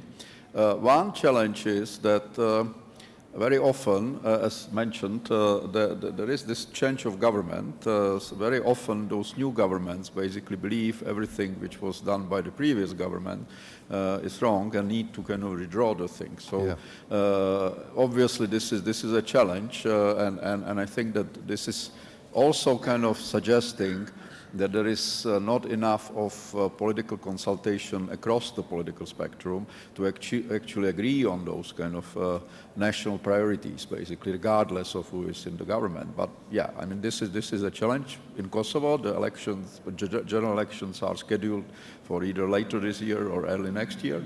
We will see how this will develop. But again, this is something which needs to be overcome by some early dialogue among the political parties, actually, what actually are those priorities. And obvious, from looking from outside, there are obvious priorities. If you look at the infrastructure, you still are not connected very well by kind of high-quality roads, railways, airline connections. Those are things which have been missing. I mean, if you want to travel, let's say, from here to Sarajevo, it either 8 hours by a car or flying to Vienna, and from Vienna back to Sarajevo. So that's kind of just, you know, that doesn't make a sense. It's 350 kilometers. And again, there is a railway connection. You know, there is no railway, passenger railway connection in Kosovo at all. Even though there is a network, but it's not functional. Which is there, it's more technical, and this is the quality of public administration. And again, it's all the countries in the region, with maybe some exception, are relatively young, relatively new, and have no good tradition of administrating the capacity, have no good transition of independent public service which would be able to kind of administer properly the thing. So, and again, from our perspective, as I mentioned in my kind of speech, the only way how you can actually do that is through regional integration, because again, you just cannot do this individually in 6 countries, which the overall population, I think, less than 20 million people. So I think that one thing would be actually, and that's also why there is this new actually International School of Public Administration just recently kind of started in, I think, Montenegro. But again, this is a challenge we need to overcome together. Okay, Peter, fairly briefly, your thoughts here, please, on this issue of absorption from the EBRD's perspective. My colleague Sergei Maslichenko will be talking much more because he's on the ground and he knows much more. But I would pick up on what Mr. Sunyog mentioned. So basically the professionalization of the public administration would be really very important, and isolation a bit from the political influences, because basically our projects are on the technical level. So they should continue regardless of who is in power. They are helping the country to improve the infrastructure. They are helping the country to improve the governance of the public enterprises and so on and so forth. So basically it should be independent of the government, and that's why this professional public administration is very important to continue working whenever these projects are ongoing. And these would be helping a lot in the future also in this increasing the economic growth, attracting the private sector investors. If they see this political stability, that they can work with the public administration regardless of who is in power, that would help a lot for attracting more private investment. Thank you. And Visa, from the IFC perspective, how do you make sure that the programs that you're making available and promoting are aligned with the capacity of the countries and the region to absorb them? Yeah, I mean, our experience is mixed. It's correct what was said by Ambassador, that the early elections in the past, or way too often elections, were a bit of hassle because we had projects being extended without no real reason, actually. But because of change of the cabinets usually, not just particular minister, but etc., elections lose time. But in general, our experience has been good, to be frank, especially with the recent government, because we have really political stability and we can run the projects and they are like moving on time. We have no delays or any issues. I mean, I've seen projects from IFC, from my colleagues from the World Bank, from others. I think the fundamental, and talking also to people in government, in previous government, current government, I think the fundamental to make a project being successful is to have the buy-in from government. Sometimes I feel, either be it central government or local government or say authorities like central bank, etc. Sometimes I feel that they don't have the huge interest in the project that we are proposing, and then things go slow. But when you propose something which is concrete, which is like really good for the country and for the people, I think, and you have their buy-in, I think things really move smoothly. Because you see clear discrepancy between the projects which are moving super fast and then projects which should take 2 years, they last for 4 years. But buying from government is like a fundamental solution, and it works. In general, we have been very pleased so far. Okay. Just very briefly again for you, Visa. Please. What sectors is the IFC focusing on in the projects that it's funding here in the region? Because of the needs of the region, including Kosovo, of course, renewable energy and energy transition, green transition is most important. This is written in our documents that we have together with the World Bank. We have one document called CPF, Country Partnership Framework, which outlines what we are doing. Definitely, this is one of the key components, and we will do much more. It's a region in renewables for next decade, I would say, including the energy strategy that was approved recently by government of Kosovo. Something else which we are really trying to focus is access to finance, enable the poorer and the smaller to have access to finance, and this is something very important in our genes to really help the smaller. So we do it definitely through financial intermediation. But then also, as I said earlier, I mean, I love these advisory projects because it's not about money all the time. You know, money is there for sure, is a mean, but you know, we need to bring experience and expertise from all over the world to do changes which are again in line with EU mission and vision.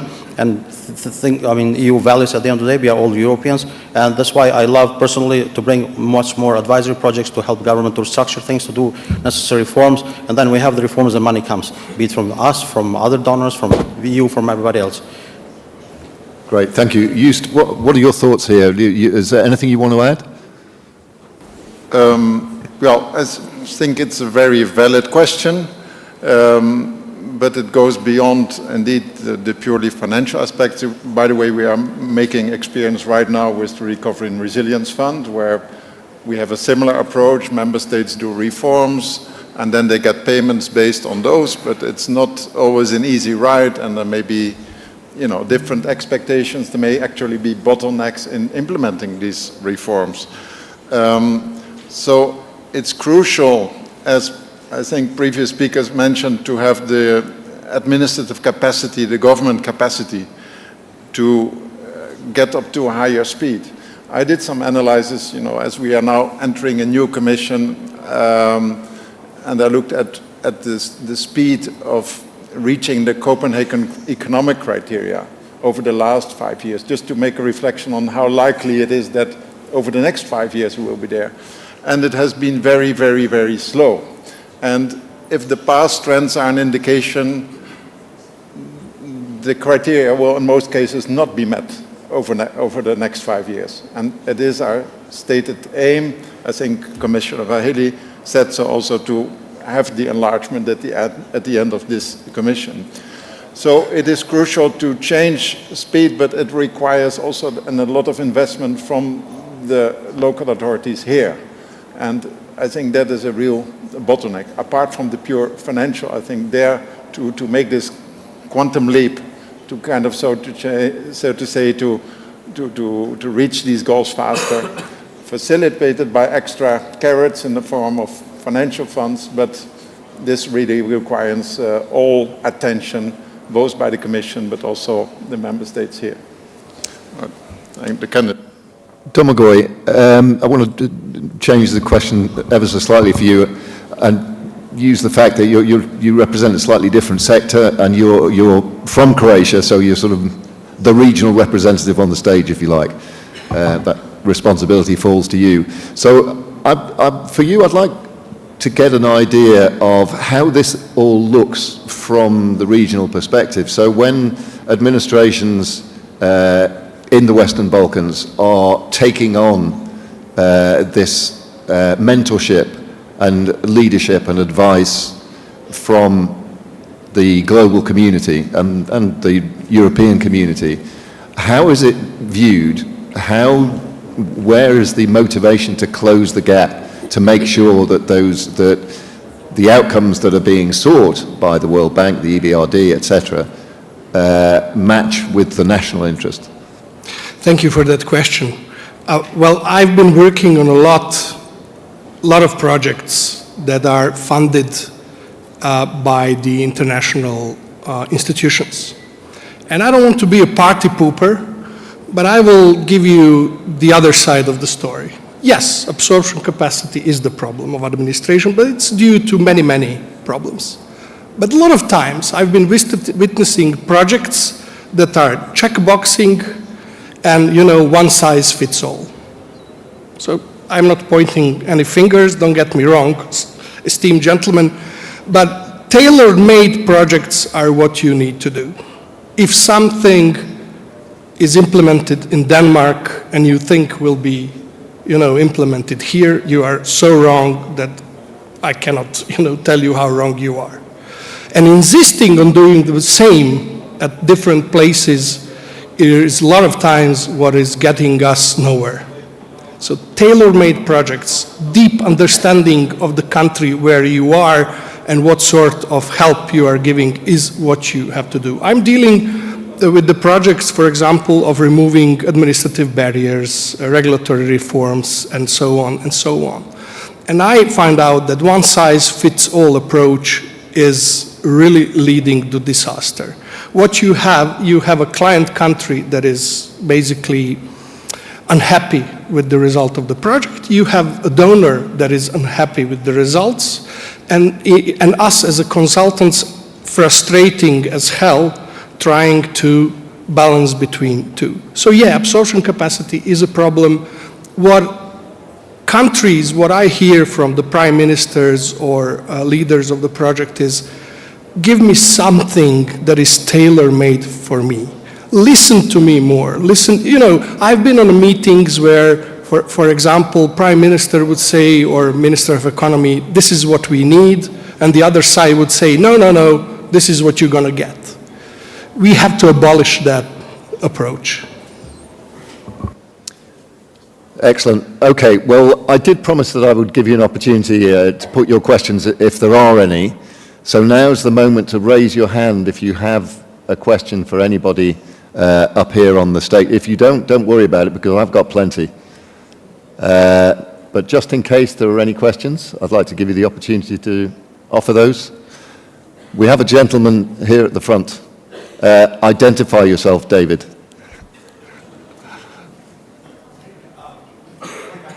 You've got a microphone here. Or you can just shout it and I'll... Yeah. Okay. I'll reserve my voice for later. So thanks for giving me the opportunity. I'm David from Roland Berger, the German-based consultancy. My question is basically, we see that China is stretching its fingers across the globe, not just across the global south, but also across various other countries of interest, which are of course also countries in the Western Balkans, as we all know. Is there a clear strategy, especially from the, I would call them, Western-based institutions, how to change strategies to more effectively and efficiently counter these efforts?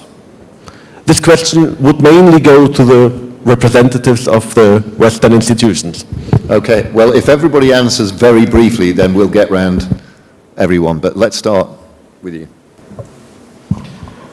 I think, speaking on behalf of EU, in Kosovo, I think that Kosovo is specific in a sense that since it has not been recognized by China, our perception is that actually Chinese influence and Chinese presence in Kosovo is minimal and not very visible. So that's probably is different from other countries in the region. But I believe we do have a strategy. I think it's already 5 years or even more when the EU developed the strategy of how to deal with China. But also we have a specific strategy dealing with China in the region. So I think that there is a kind of way how to do it. And obviously there are two sides of this. One is how to make us more attractive as partners, but also look and make sure that when Chinese projects are being implemented here, that they are compatible with EU standards, and that it actually kind of helps to kind of let's say infrastructure and other, but it needs to be according to EU standards. Peter. Yes, it's important that the EU approach is changing, and it takes more and more into account how China is behaving in the region. And basically it also helps that with EU grant funding to large infrastructure projects, we can be more competitive with the Chinese offers and offering better value to the countries. In the long term, I think those competitive offers which are coming through the international financial institutions are definitely better value than those offers, those bilateral offers which are not tendered, and basically there is no choice of the country with whom it wants to complete these projects. But grant funding is very important for these large projects, otherwise these countries cannot afford to do these projects. Visar. China is an important member in our institution by all means. So I don't think that we have a specific policy about China itself individually. But I agree with Ambassador, of course, and being local here, Chinese presence in the country because of politics again, not because of business, is really super limited. So, I mean, maybe not super relevant for us as a country, but hopefully in the near future when we will get membership in UN and EU, things might change. Just? Well, of course, remember that Ursula von der Leyen said at the beginning of her mandate this will be a geopolitical commission. I think little did she know as the additional challenges we would get in later years, including with war, so it has become even more geopolitical. And it's, of course, against this background that the whole growth plan was conceived, to give a better and more appealing perspective to the Western Balkans to really look to the European Union as your privileged partner of the future. Nothing more to say than that. Okay, thank you. Domagoj, briefly. Well, it seems to me that we are a bit late to the party. We should have never let, as the EU, Montenegro go to the debt to the Chinese because of the building of the infrastructure. Ionian Adriatic highway should have been built long ago. With such projects, Europe would have said, this is ours. But unfortunately, it did not happen. So you have now disruptive elements in the region.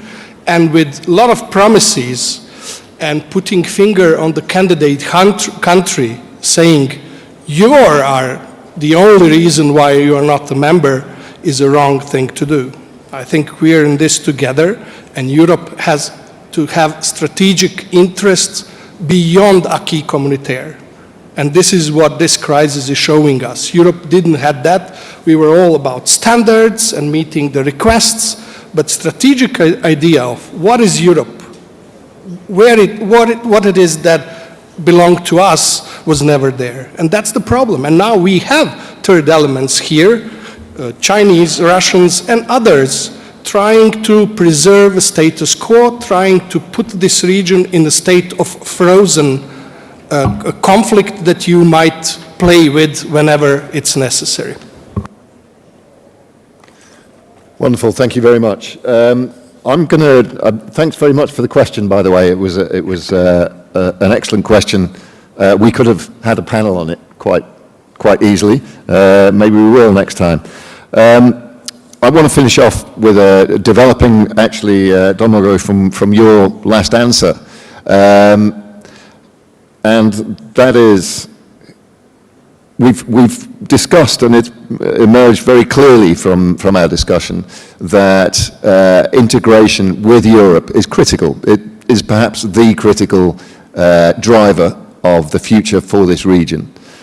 That being the case, is it time for the European Union perhaps to relax a little and to offer more compromise in the conditions it's setting? Is it more urgent to get that integration moving than it is to make sure there is, by every letter of the acquis compliance? Peter, I'm going to give this to you to start with, but do please be brief. Sorry, Peter. Domagoj. I think it is. I think it is. This is a strategic decision, whether we want to leave this space as a black hole inside of the Europe, all around Western Balkans are the European countries, or whether we are ready to say, no, guys, let me bring you in. We have to find a way how to do it.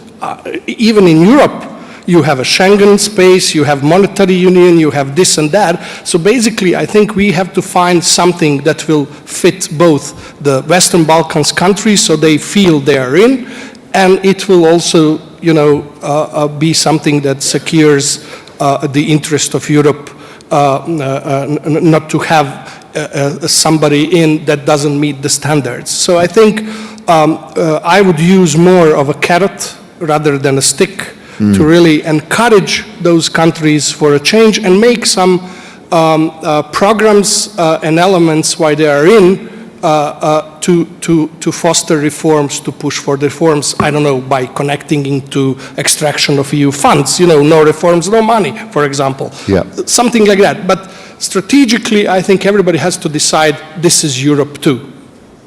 Just from inside the Commission. Do you think the balance is correct at the moment?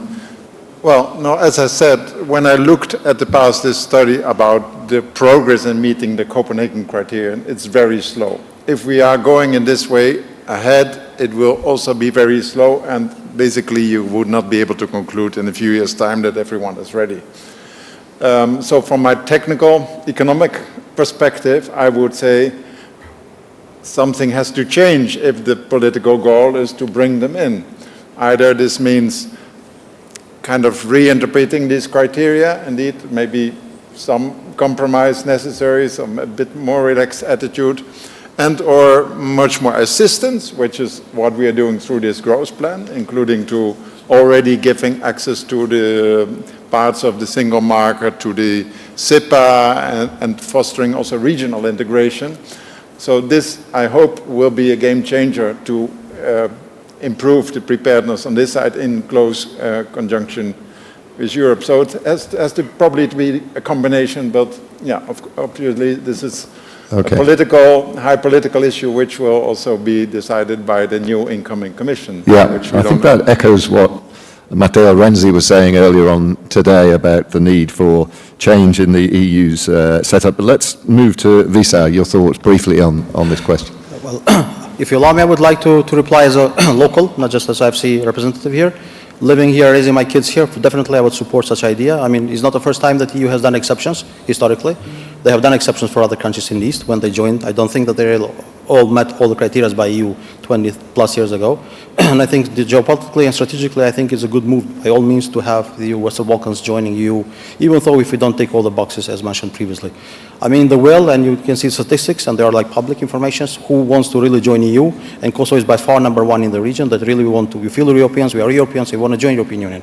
So I don't think, if, European Union closes a bit of eyes and let, 2 million people of Kosovo join European Union, I don't think it's a big hassle or big issue for anyone, or the same would be relevant for other countries. So fully supportive.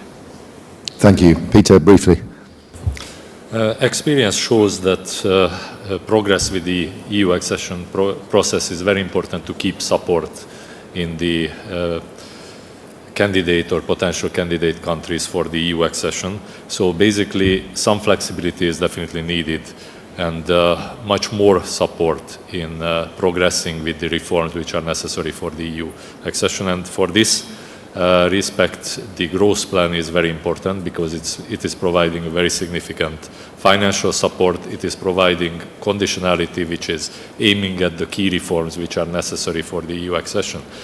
But definitely, in the end, it will be a political decision which requires careful assessment and some flexibility, taking into account economic preparedness, but also the political context, when to let the Western Balkans join the EU. Okay, excellent. Thank you very much. And Tomasz, final word for you. Well, a brief one, if you would. I would actually suggest to look beyond the Western Balkans, because the enlargement is now actually one of the top priorities for EU, and I'm sure it will also be a priority for the next EU leadership. But the reason for that is actually also geopolitical and security one.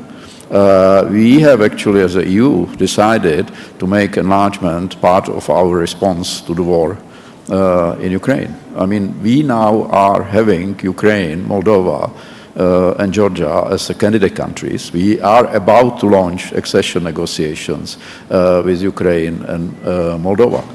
So we are on the verge of a seismic shift in EU and how the EU will look like.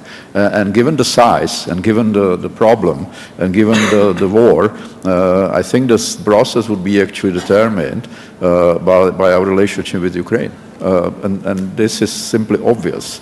And I think that the message for the Western Balkans is that, yes, we are going to enlarge. So this is the opportunity. Use this opportunity. Do everything to be part of that. I think this is the main message. There is also the other side of this coin, and this is actually for the first time ever in this European Commission annual report last year, but also the conclusions from December last year of European Council. You see enlargement and reforms of EU. as a interlinked process. So it's because with the Western Balkans and with other, we have now 10 potential new members.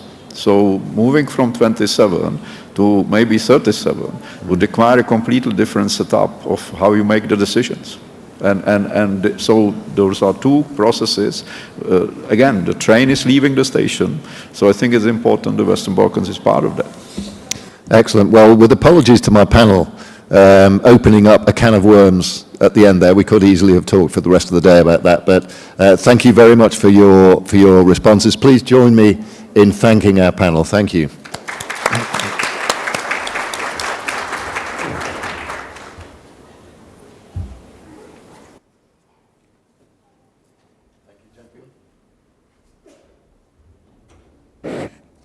Okay, well, let's move straight along to the next session, which links importantly with the themes that we've been talking about, and particularly with this theme of integration. You have potentially a powerhouse of a region here in terms of population, in terms of entrepreneurialism, in terms of size and strategic position, but there's a great deal of disconnection in the region between the countries physically and politically too. So the next session we're going to be looking at advancing sustainability, but we're going to be looking specifically at the areas of infrastructure, energy and financing. So a fascinating topic area, and we're going to be joined by the perfect group of people to help us work our way through these themes. So let me invite up to the stage our next panel. And first of all, we have Adam Schlussler, who is the head of the office of Romeo, France, who's a member of the European Parliament and chair of the delegation for relations with Bosnia and Herzegovina and Kosovo at the European Parliament. You're very welcome. Please join me. Libon Aliu, who is the Minister of Environment, Spatial Planning and Infrastructure here in Kosovo. Minister, you're welcome too. Artan Rizvanoli, who is the Minister of Economy for Kosovo. I know you will forgive me for mangling the names. This is the best I can do.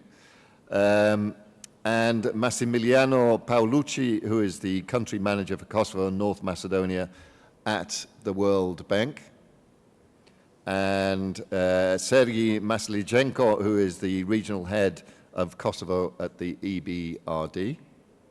And Branko Ševrić, who is the Loan Officer and Portfolio Manager for Western Balkans and Turkey at the EIB. And finally, Stella Hagen, who is the Project Director for Trains and Trams at the YES EU Group. Welcome. We have a very large panel, a lot of people, but a fabulous, diverse selection of expertise, so I'm very much looking forward to it. To set the stage for us, I'm going to hand straight across to Adam Schlussler, who can tell us about the European Parliament's view on all of this. Adam, please, your introductory words. Thank you. Yes. So maybe some of my words that I will have will sound a little bit harsh, so that's why I want to say at the beginning where a great majority of people in the European Parliament are standing. And this is also what was already mentioned, the path from Kosovo to the European Union is a path that we as a parliament also want. And this is something that I wanted to make clear. Now, regarding energy, transitioning is difficult for every country.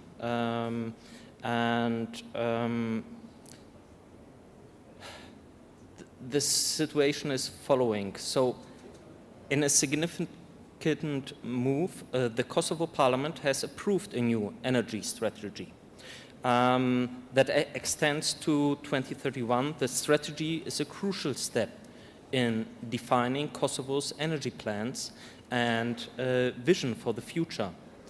And it outlines also the importance of renewable energy.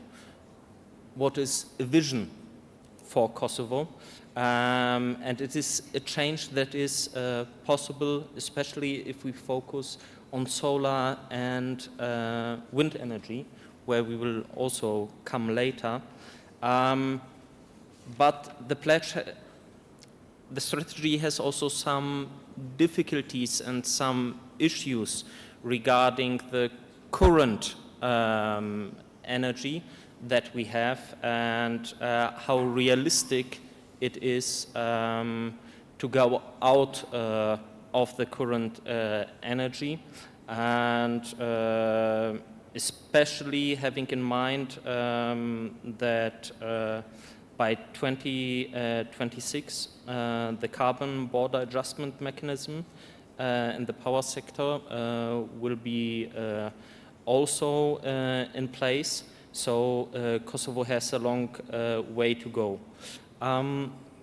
Progress in aligning with EU on industrial pollution in this context, I wanted to highlight, and risk management has also been limited. Although the Assembly adopted the law on integrated prevention and control of pollution in March 23, the implementation of legislation on pollution prevention, control and accountability remains slow. And this is something, if we are looking at the energy sector, is very important to keep in mind. I just wanted to highlight one thing, because Romeo Franz is not only the chair of the delegation of the European Parliament for Kosovo and Bosnia-Herzegovina, but he's also the first Sinto in the European Parliament. And we mentioned before the conditionality that we are having. And I just wanted to highlight the incident, the poisoning incident in North Kosovo, where the role of the United Nations was more than bad. But nevertheless, it is important to mention it because especially minorities were facing this. This is now not in the energy sector, but I just wanted to highlight the conditionality, especially regarding also minorities in pollution. And Kosovo has made limited progress in aligning water legislation in the EU sectors. This is also an important point, also important for the energy sector we are talking about. And now I wanted to highlight something. The first step towards achieving goals towards a sustainable energy future is a functioning public administration. And there it is very important that the funds that will come in, that we have the structure here in place. So this is not a small thing, but this is crucial, and I just wanted to highlight it. Kosovo has some level of preparation, but not made real progress regarding public administration reform and the implementation legislative framework. Public administration reform across line ministries is still ineffective. And I'm looking at the time. Nevertheless, the future is hopeful. We talked about the action plan.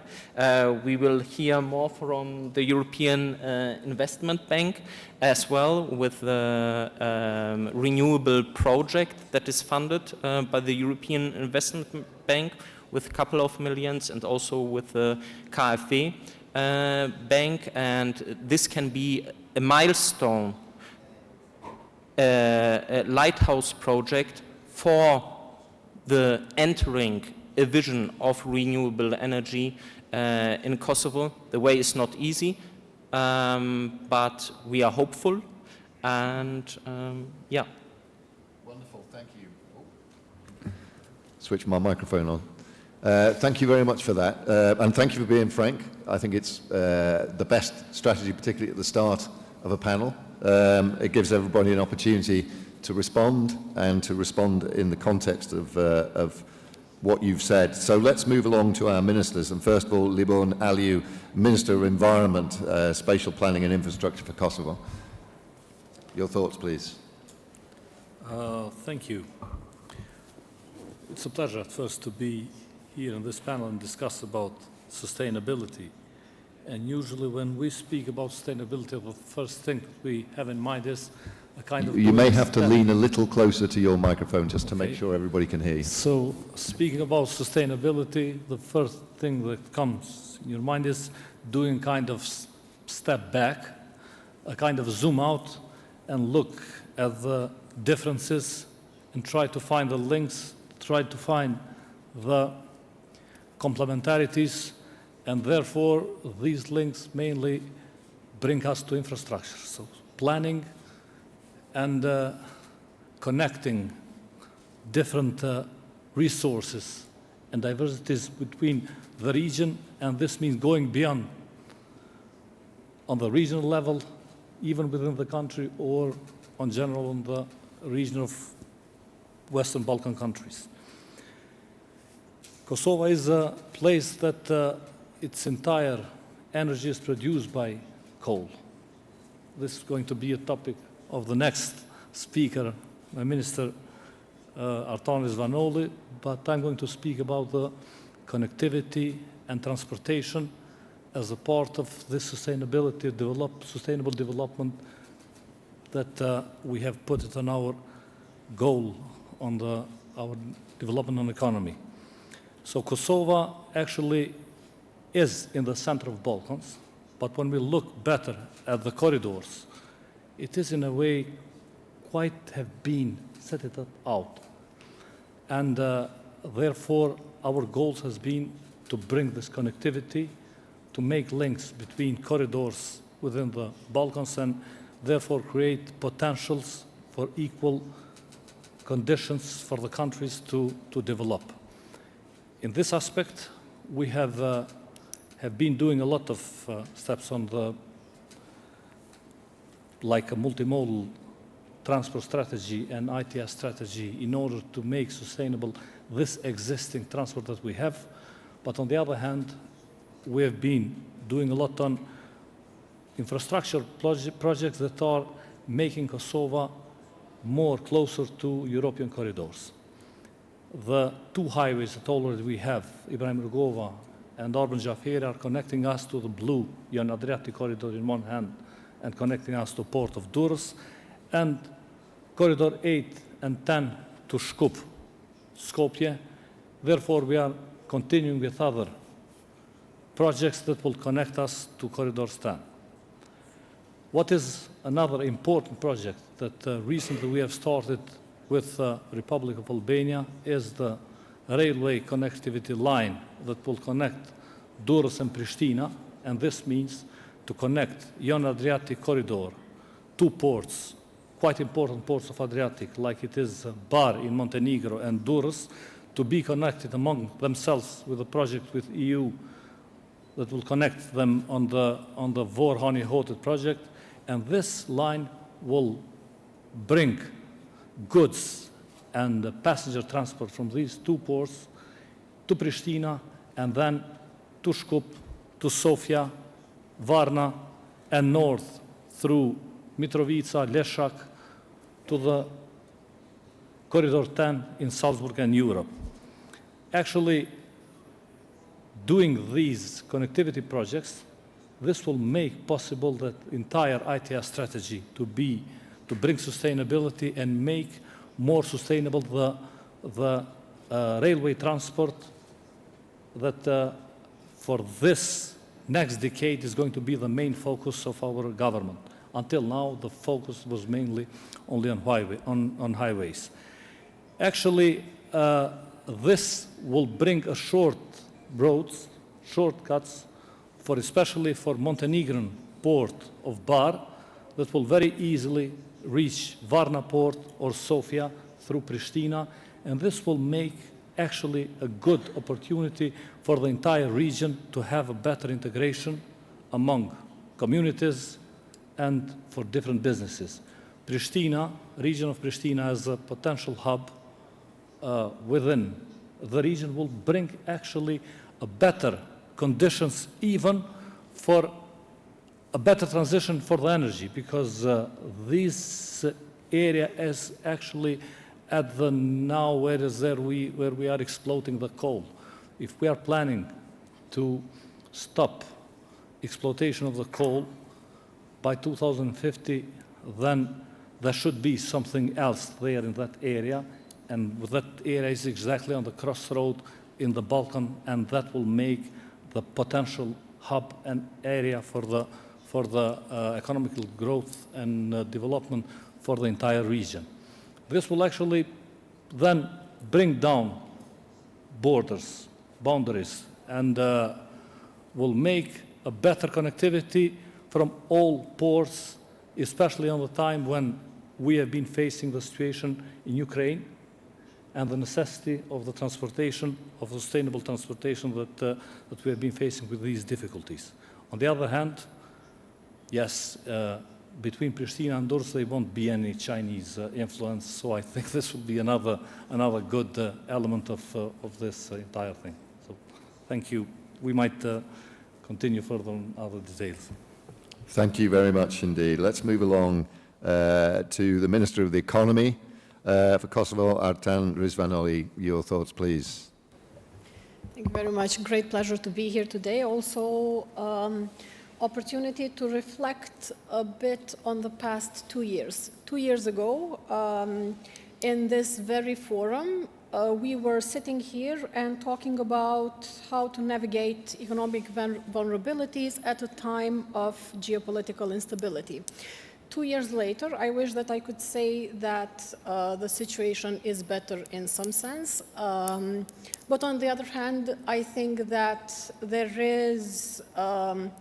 there are accomplishments both in Kosovo and in Europe that we can be proud of how we managed these last 2 years. So on the one hand, while the world is more fragmented geopolitically and economically, we have overall navigated successfully the last 2 years, I would say. At that time, the main issue was dealing with the following winter, reducing demand and reducing dependency on Russian gas and oil for Europe particularly. This has been successfully done, I would say, due to unusually swift policies by the EU, which we are all thankful for, but also other factors. On the other hand, 2 years later, there are also concerns, particularly with regard to competitiveness of green technologies. We are now at a time when production of solar panels is pretty much finished in Europe. Now batteries and EVs from China are flooding the market, most likely pure dumping. And we're at a time when also wind turbines from China are seriously threatening competitiveness of European but also US manufacturers. Now, while in the US we have a clear industrial policy emerging for a while now to deal with this, in Europe, unfortunately, we don't see the same kind of agility, and we hope that for the sake of all of us, this will change soon. For Kosovo, I would say that over the last 2 years, we've had a lot of development and a lot of achievements that we can be proud of. If I go back to the previous conference here, one of the key issues was reducing demand, particularly by households. I'm happy to say that that year already by awareness campaigns, but also by subsidizing efficient appliances, we managed to stabilize demand from households, which used to be growing at a rate of up to 2 digits annually before that. 2 years ago, I was sitting here sharing general policy directions that were very ambitious. Since then, with regard to renewables and energy efficiency, particularly as the two areas of investment which we saw from the beginning as no-regret investments. 2 years later, I'm happy to say that these policy directions are now clearly set in the strategy, which was approved by Parliament last year, but also we have made important steps in implementing the strategy and making this a strategy which is an ambitious one. I truly believe also one that is implementable and that one that we are in right direction to achieving. This 2 weeks ago, we concluded a successful, more than successful, first solar auction for a 100 megawatt solar plant. We are preparing now the first wind auction, but also in the meantime, we have prepared a pipeline of future wind auctions that will take place in publicly owned land. So with this, we are securing a pipeline of projects which in wind, which tends to be more complex and riskier, and therefore more government involvement is needed. But also, of course, it takes a lot more time in planning and constructing, and therefore now is the right time to put all our efforts on developing and preparing new wind capacities. At the same time, we have progressed well in 3 very important projects. One 100 megawatt plant at KEK, our publicly owned company, which currently produces 100% from coal, and a 50 megawatt thermal district heating plant in Pristina, which will add to the capacity but also increase the efficiency of current district heating system. And the 170 megawatt battery storage project for secondary and tertiary reserves.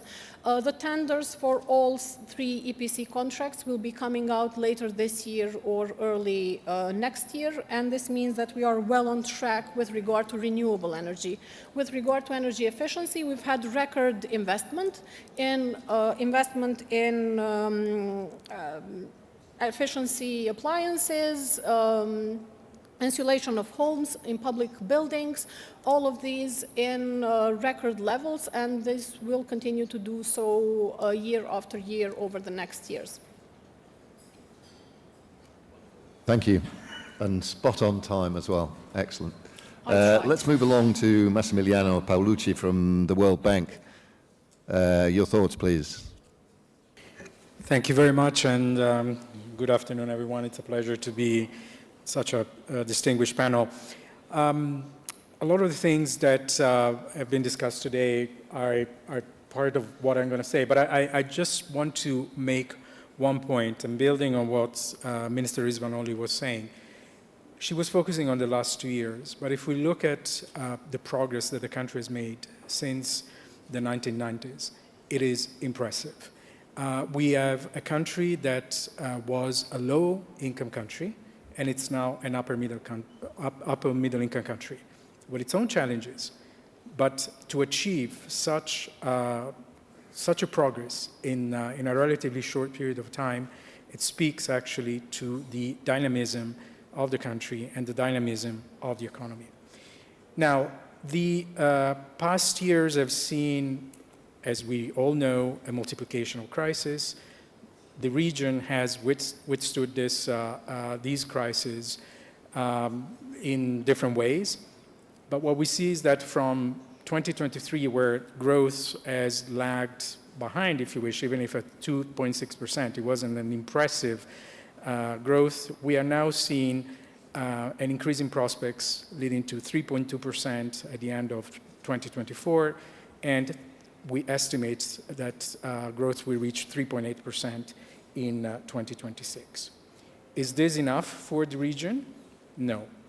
It is not enough because, as we heard before, it will take a long time for the region to bridge the gap between, with the EU in terms of per capita income.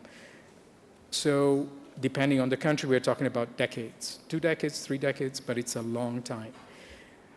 And that presuming that countries will continue growing at these percentages. So what would it take for this gap to be actually closed earlier? It would take these countries to grow more faster, to be more productive. We heard it before, to create more jobs, better value jobs and better paid jobs. So, and that, if we unpack this concept, means 2 things.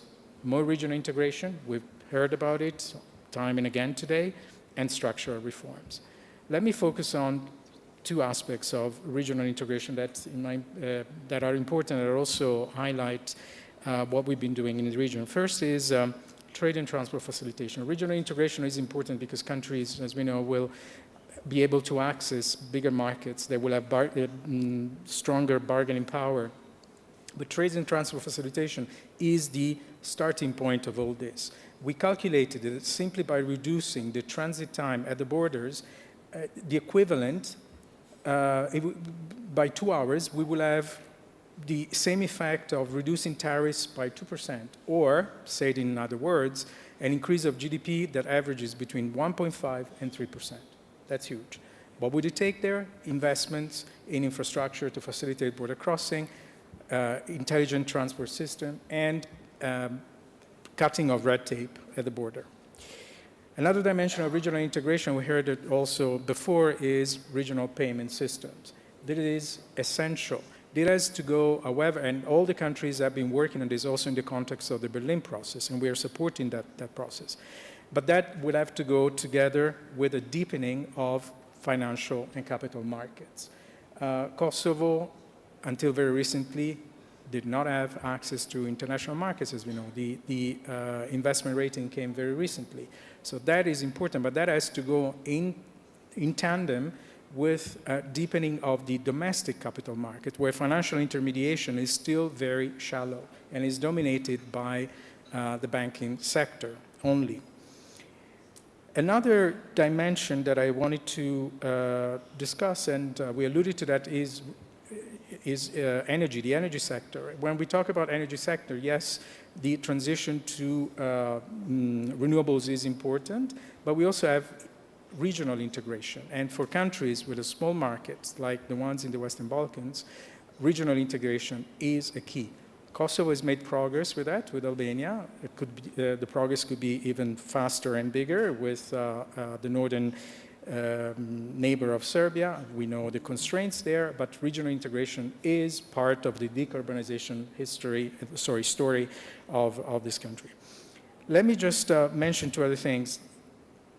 Regional integration, infrastructure development is all important issues, but without investing in people, we will not go very far. Kosovo's human capital development is 0.57, which means that a child born today will be 50% productive at the age of 18, simply because the quality of education and health is not where it should be. Investing in people is the best investment that a country can make. And finally, digitalization. Kosovo is the only country in the region and one of the few countries in the world, in Europe, that has achieved 100% coverage of the digital broadband. This is an important achievement. Not enough, though. Now we need to go to the next step, which is digitalization of services, digitalization of financial services, digitalization of education. The country can do it. The young population, it has a young population that can actually reap the benefit of digitalization and move the needle forward. Thank you. Thank you very much indeed for those words. Let's move along to Sergei Maslichenko from the EBRD. You're the head of the regional head for Kosovo. Your thoughts, please, on this. Thank you. Yes, thank you. A lot has been said. I will share a perspective from the EBRD point of view. I just wanted to start with a probably personal note. I'm Ukrainian. I came from Ukraine with my family 15 months ago. to Kosovo to lead EBRD operations, and I was really impressed by the country and by huge opportunities available in the country for infrastructure, for green energy. Before, I was leading green energy or green agenda in EBRD for Eastern Europe, but was based in Kiev. So this is a familiar topic, and I think Kosovo really has a bright future, and this is what EBRD is trying to help. And focusing on this topic of this discussion, I would like to say that infrastructure is an enabler. It's enabling infrastructure to do more business, to attract more investments, to drive economic growth, to increase GDP growth, and to create opportunities for local companies, for SMEs, and so on. I think this investment in infrastructure with development partners should be prioritized by the government. I think as EBRD, we are the largest investor among international financial institutions in the public infrastructure. We do a lot. We help the government. We work on several projects. But I believe we can do much more. Just to give you an example, for example, nowadays we have 1-2 projects, 20 million wastewater treatment plants. At the same time, in Bosnia and Herzegovina and North Macedonia, we have 200 million projects in infrastructure. I think this we can do more here, and EBRD, we have a good office, 20 people with a huge experience in the region, and with implementation support, I think we can help more to not only to get money, but to implement the project, which is an issue in all the region in terms of capacity, how you manage the project, and so on. Another point I would like to make is POE, public-owned enterprises. It was mentioned before. I think it represents a huge potential also for investments. I mean, reforming POEs, making them commercially viable, or putting some of them on for privatization will create a lot of opportunities, I think, for local companies, for foreign investors, and will bring more investments in this respect. So we as EBRD work with several, and I think the government can also speed up the process of reforms and be open to attract foreign investors in this particular sector.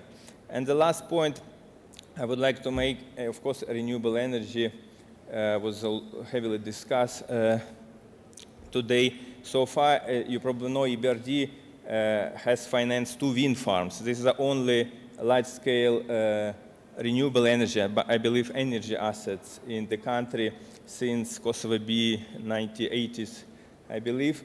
But that was done by private sector. That was done on that time on the simple framework for feed-in tariff, but I think EBRD was also instrumental to help to create this framework and also to draft a power purchase agreement. And I wanted to say that a trust to the private sector, I think, is very important here, because private sector can deliver many more projects. We already saw many potential developers. So we are talking about 100 megawatt, 150 megawatt projects, but for the last year I saw like 10 different companies with a total volume of 1,000 megawatts, so 10 times more.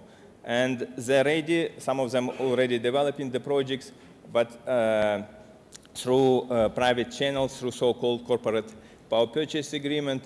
And they would like to see also some improvements in regulation. I mean, just passing the feedback from them that still the process of getting permits, construction permit, etc., is very bureaucratic, is very difficult, and they can build much more and much faster, and they're flexible to make Kosovo green. And I think this should be prioritized by the government. And I believe energy strategy is very ambitious and very good, but we believe that private sector is the key to deliver the ambitious energy target and through private sector. At the same time, at the EBRD, we work a lot with both private sector and public sector, actually, to give you some flavor.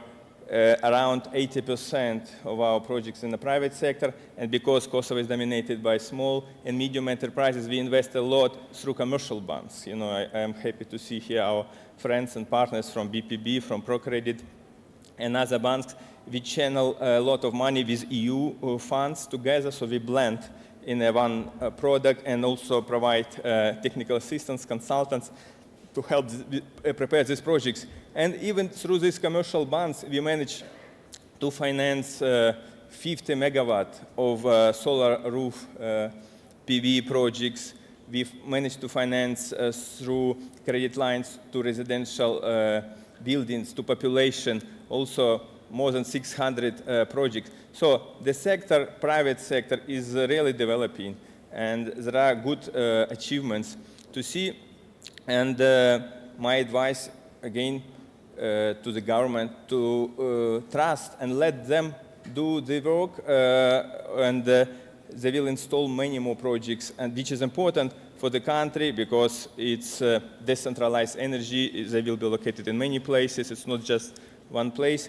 And I think with a good regulatory environment, with a good prioritization, we can achieve more together. Thank you. Thank you. Thank you very much for that. Let's move straight along to Branko Severic, Loan Officer, Portfolio Manager at the Western Balkans and Turkey for the EIB.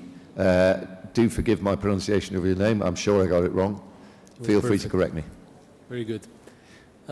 Good afternoon, everybody. Pleasure really to be here, such an esteemed panel and distinguished guest. A lot has been said. I think I was asked by the organizer maybe to illuminate a bit more on the role of the EIB in the development of infrastructure projects. I mean, with that I can refer most certainly to some of the previous presentations in the previous panel, and also introductory remark by the organizers posing a question whether the geopolitics have an impact on the development of projects and particularly economies of Western Balkans. I think we concluded definitely the answer to that is yes. So I believe that what is the role here by the EIB, I think also other respective financial organizations, is that it basically operates in a contra-cyclical way when it comes to infrastructure projects. So in these uncertain times when there's a lot of uncertainty in relation to inflation, to costs, capex is going, of infrastructure projects is going significantly up. The cost of funding is going up. Basically, it's a prominent role of all the IFIs to even scale up its financial and technical support, because everybody that's involved in the development infrastructure project knows that any big project which stands still or is in an impasse situation for several months has a huge adverse implications. So how does the EIB basically target this particular sector? Of course, by virtue of concessional financing under preferential terms, and with the long maturities of its loans that meet the economic life or even exceed the economic life of the projects. And more importantly, we are blending our loans with the grants that are provided also by the European Commission and mostly channeled through the Western Balkans investment framework. I think the colleague from the previous panel, presented, and we applaud the expedite measure by the Commission to adopt the new reform and growth facility, which will utilize around additional 3 billion of funds that will be made available to the Western Balkans and also Kosovo for grant financing of the infrastructure projects. And the third, I think, very important role of EIB is basically the technical assistance that it brings to the promoters and the countries, both in terms of project preparation and project implementation.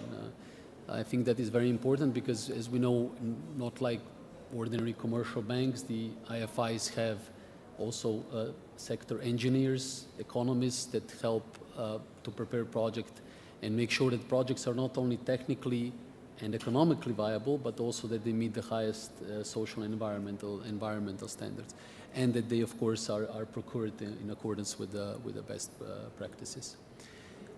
Here, I would like to also highlight that the EIB is also partnering with the European Commission in a so-called JASPERS advisory service, which provides also to Kosovo and other Western Balkan countries the option for support in the preparation of strategies and programs in different sectors, including infrastructure, and also preparing the projects and in respect to capacity building. There was something said about capacities of public administration and also in the previous iterations.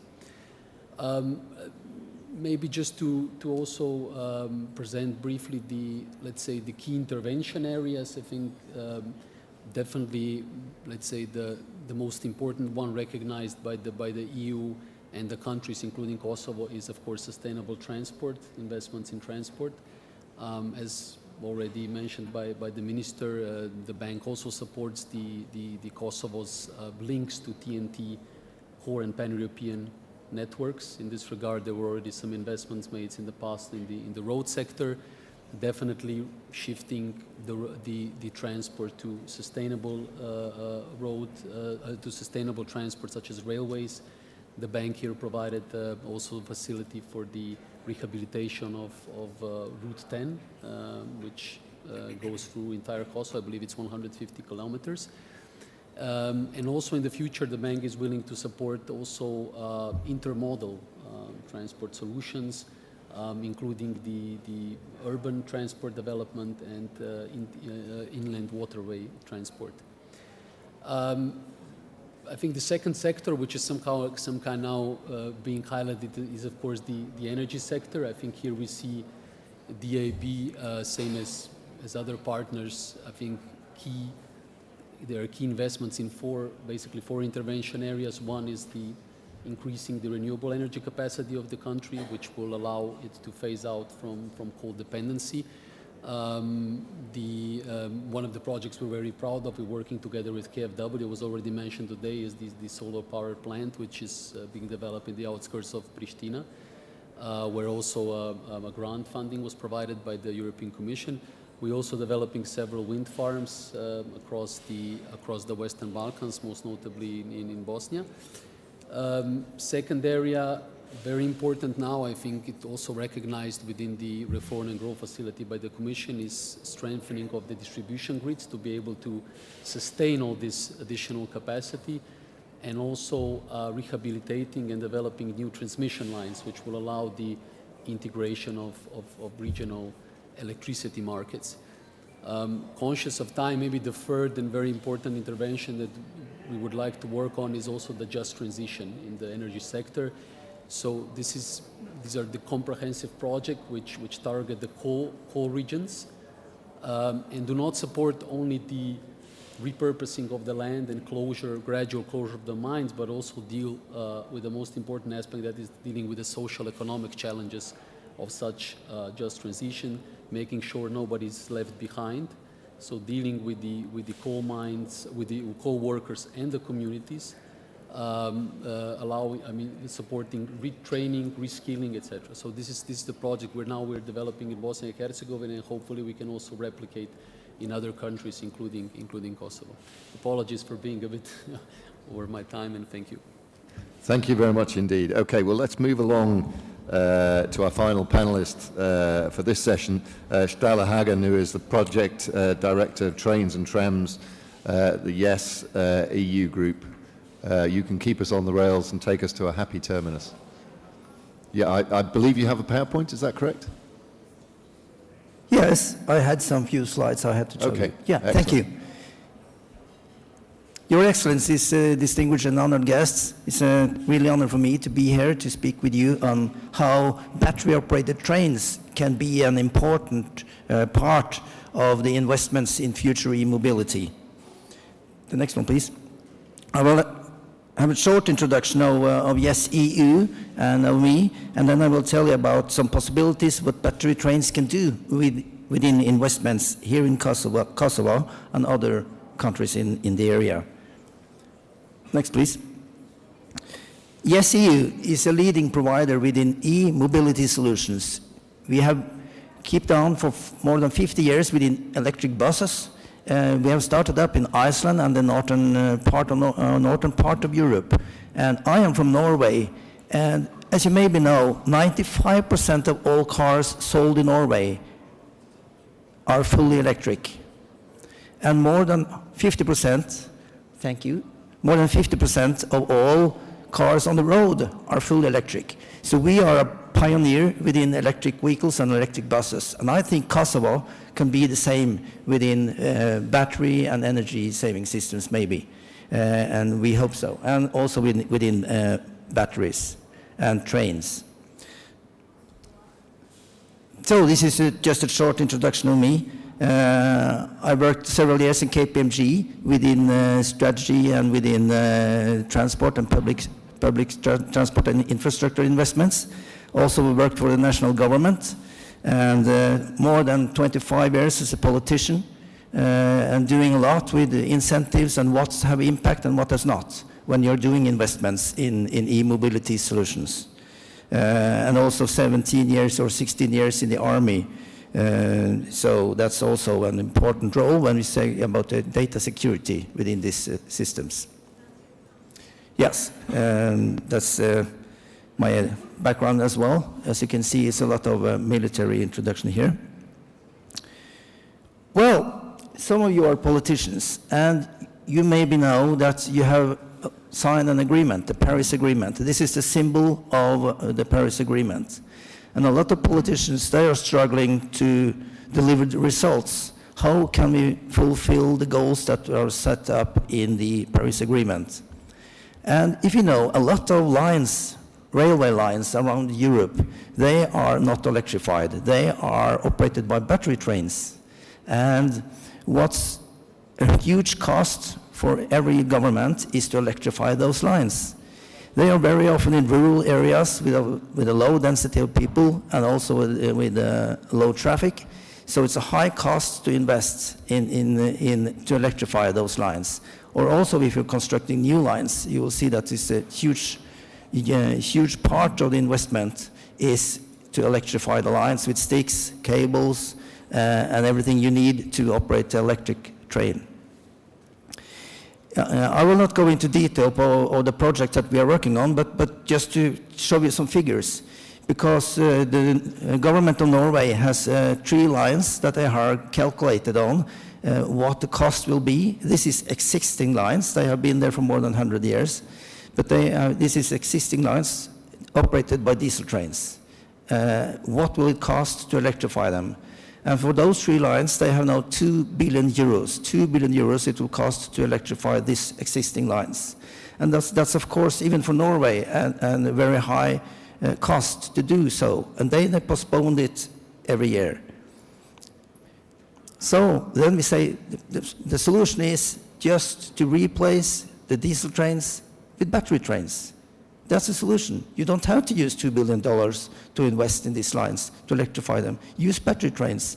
It's totally zero emission. It's much more sustainable than the trains that's operating there today. And this is also a project that I want to tell you about. This is a project in Albania, and it's also connected to Pristina, where we are now, of course. This is a line under construction from the city of Tirana to the airport and to the coast city Durrës, the coastline on Albania, and also connected to Pristina. And we are telling that we are finding out that more normal you will save 40% of the cost when you invest in a line which is electrified. So if we can go to the government and say to them, if you construct this line, but you're using battery trains instead of electrified trains, then you can save 40% of the costs that you can use on other things to get also sustainable solutions. We think that's a very huge option, and if we will invest in this line, we can of course also do the service for batteries and the service for trains. We can do it here in Kosovo. We can assemble the batteries and have service on the batteries on these trains here in Kosovo or in the area. So this is a huge possibility for the governments in all Europe to much more quick replace old-fashioned trains, diesel trains, with new and bright technology like battery trains. And that is about 20,000 passengers going from this airport every day. So think about what kind of impact it will have if you replace the 20,000 people going there today with a car, and they can go with a battery train instead. All the tourists is going from Tirana Airport to the coast. That will be a huge impact on the emission and with much more sustainable solutions. And I also mentioned for the short this is the maintenance machines and the terminal machines. They are also operating today with diesel, so it's much easier to use them and replace them with battery-operated machines. That's no problem, because they are working today because the electricity is cut because they work on it, or it's a new line they're working on, so they are operated by diesel, but it's no problem to use them with batteries. And this is the same. You see also other machines like this. The municipalities and the governments can use their power in tender processes, and they do, to buy more sustainable solutions. And this is the last slide. This is not happening today. If I ask you how many people here in this room has driven an electric car, that's not very many. But in 5 years, maybe very many of you have, like it is in Norway. So this is a highway. This is a highway to, not to hell, but to L, electricity. And if you see what the municipality of Oslo says, if we can use and buy these machines, we will replace all of our old machines with new machines. And that's the point today. Thank you very much. Thank you very much, and that was a very interesting and timely presentation of some of the practical opportunities and solutions there are out there to help us move towards a net zero future, which is really what underlies the whole discussion. We have a bit of time, but not very much, and I want to focus on our ministers. I think you know, having you here is fantastic. It's a great opportunity for us to get a local perspective, which is what I want to do. I'm going to ask a couple of questions, I hope. I think it's important, if we can, to give you an opportunity as well to put a question. It's not every day you get this opportunity. So from the audience, I'm happy to take a question after I've had my go. And I will invite you to do that. So have your question in mind, please. Make sure it's a question and it's brief, and that you know who you want to answer it. Okay, well, let's move along. First of all, to Ms. Rizvanoli, Minister of the Economy. Thanks, first of all, for your presentation, and it was interesting. I've been reflecting as well on the fact that it's 2 years ago since we were here, and you know, reflecting on how things have moved on, the global situation, but also the situation here in Kosovo. And you referenced that quite a lot, and you said, you know, you've done an awful lot over the last 2 years in government. What I'd like you to tell us a little bit about is your strategic plans for the next 2 years. So if we're back here in 2 years' time, what's going to be different? What are you going to have achieved? What are your priorities for the next 2 years? Generally, but also in terms of supporting energy efficiency investments across the economy. Thank you. An easy question.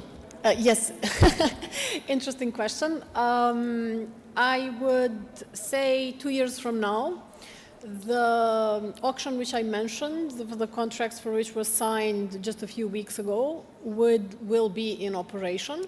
By then, we will have signed the contracts for an additional at least 150 megawatts of wind in a PPP format, which is something that I also referred to earlier in my speech. The construction of batteries will have started. Construction of the other solar PV and solar thermal projects will be underway. And by that time, we should be launching a publicly site-specific wind auction or two, which we are currently preparing. In terms of energy efficiency, We will be expanding the existing schemes that we have with regard to appliances, home insulation, and also public buildings. We aim that in the next 5 years, we aim to implement energy efficiency measures in all our public buildings. In the over 100 buildings that we have implemented over the last 2 years, we have savings as high as 60 or 70% in some of these buildings, along with, of course, increase of comfort for thousands, tens of thousands of beneficiaries, including school kids, patients and staff in hospitals, and many other buildings. One challenge in efficiency is going to be scaling up investment. So for this, we have several models that we have currently, but also that we are planning for the future.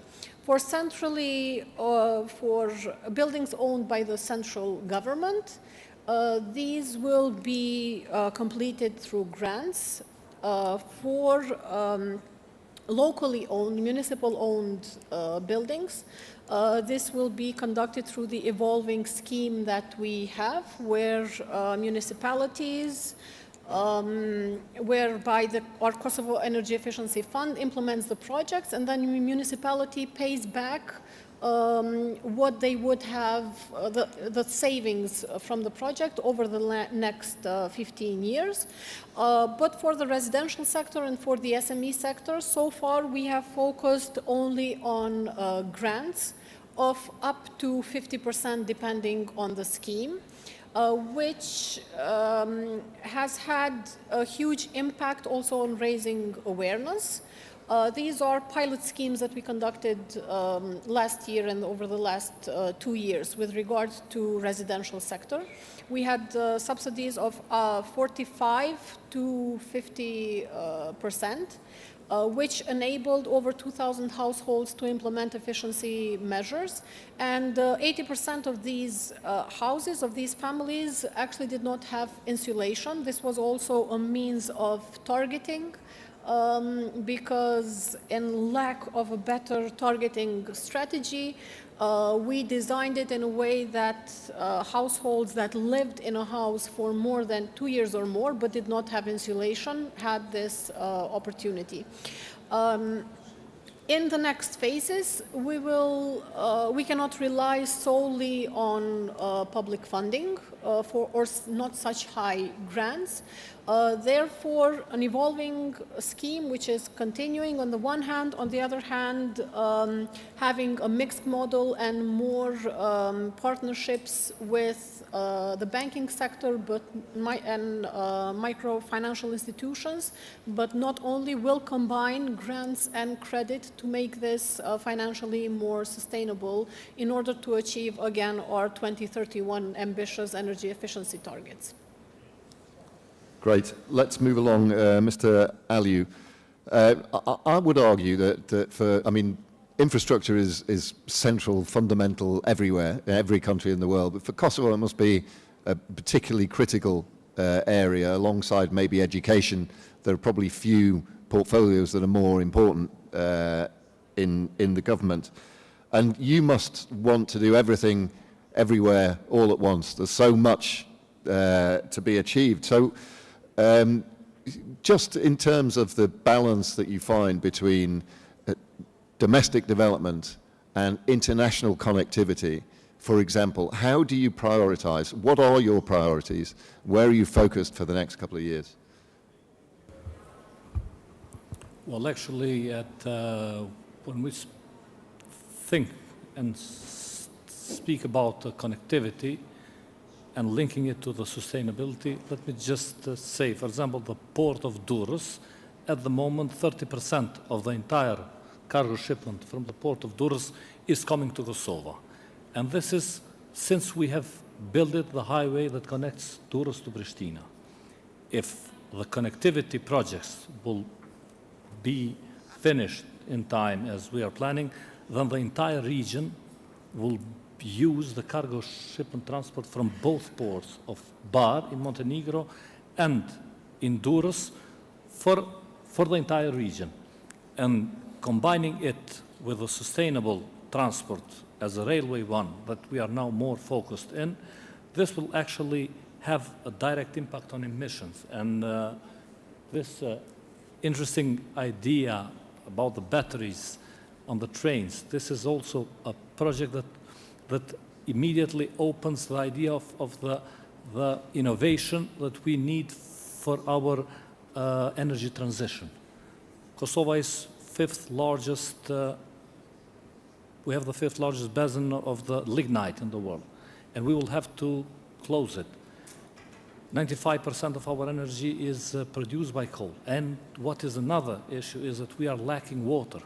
We cannot build our baseload sustainability energy production only with renewables without batteries. We are building a big battery, actually, and this will make possible our energy transition. But without these innovative ideas, different batteries in the cars and everywhere that will use the night production of energy to balance the peaks or use the renewable energy to put it on batteries and to use whenever you want it, actually it's not going to be that easy to achieve this green transition that as we are planning. So at first, connectivity without having in mind borders and just connecting as much as we can these lines. So if we will think what is the priority is achieving the full connectivity on highways, that will mean the new highway that is about to be built in Pristina will connect two highways and will make direct connectivity from Durrës to Buenos or Niš in Corridor 10 in Serbia, and then therefore is Sofia and Varna. And the same one in parallel to that, the railway connectivity. And what is the crucial on this entire network connectivity project is the railway connection between Durrës and Pristina that actually is on the end of its phase, and we are just seeing the different options, and we are lucky that after 2 years, I hope that this is going to be already on the process of Okay, well, we will check in on that in 2 years' time. We are really out of time, but I did promise you a question, so I'm going to offer that opportunity. If there's anybody in the room who has a question for our panel, now is your moment. Apparently not. I suspect that because everybody knows it's lunch next, people are suppressing their curiosity in favor of their hunger. So I think to do them all a favor, we should call it a day for this panel. We will be going to lunch now, and we'll be back after an hour or so keep an eye out for when we're ready to get going again. But before we do break, please join me in thanking what's been an excellent panel. Thank you very much.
Test.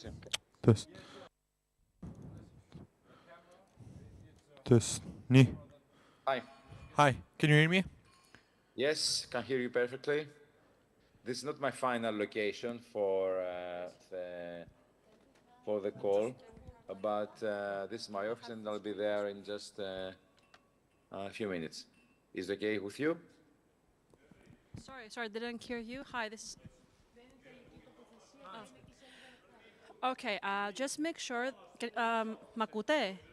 Yes, σας ακούω μια χαρά. Τέλεια. Απλά στην τελική σας τοποθεσία να σας χτυπάει το φως λίγο πιο πολύ, να μην είναι δηλαδή πίσω σας.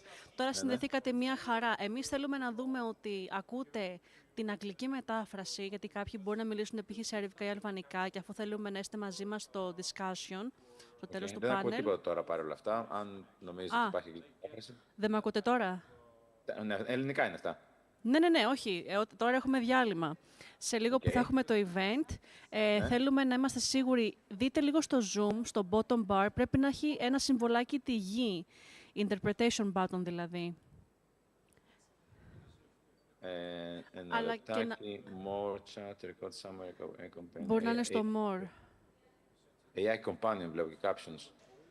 Πώς λέει το συμβολάκι αυτό, αν έχει την καλοσύνη να μου πείτε? Είναι ουσιαστικά σαν ένα globe που είναι, αλλά και πάλι, άμα θέλετε, για να ακούτε τις υπόλοιπες ομιλίες, μπορείτε εκείνη την ώρα να βάλετε το stream που έχουμε, για να ακούτε δηλαδή τους panelists του session σας, για να ξέρετε τι λένε και με βάση αυτά να μπορείτε να συμμετάσχετε και στο discussion.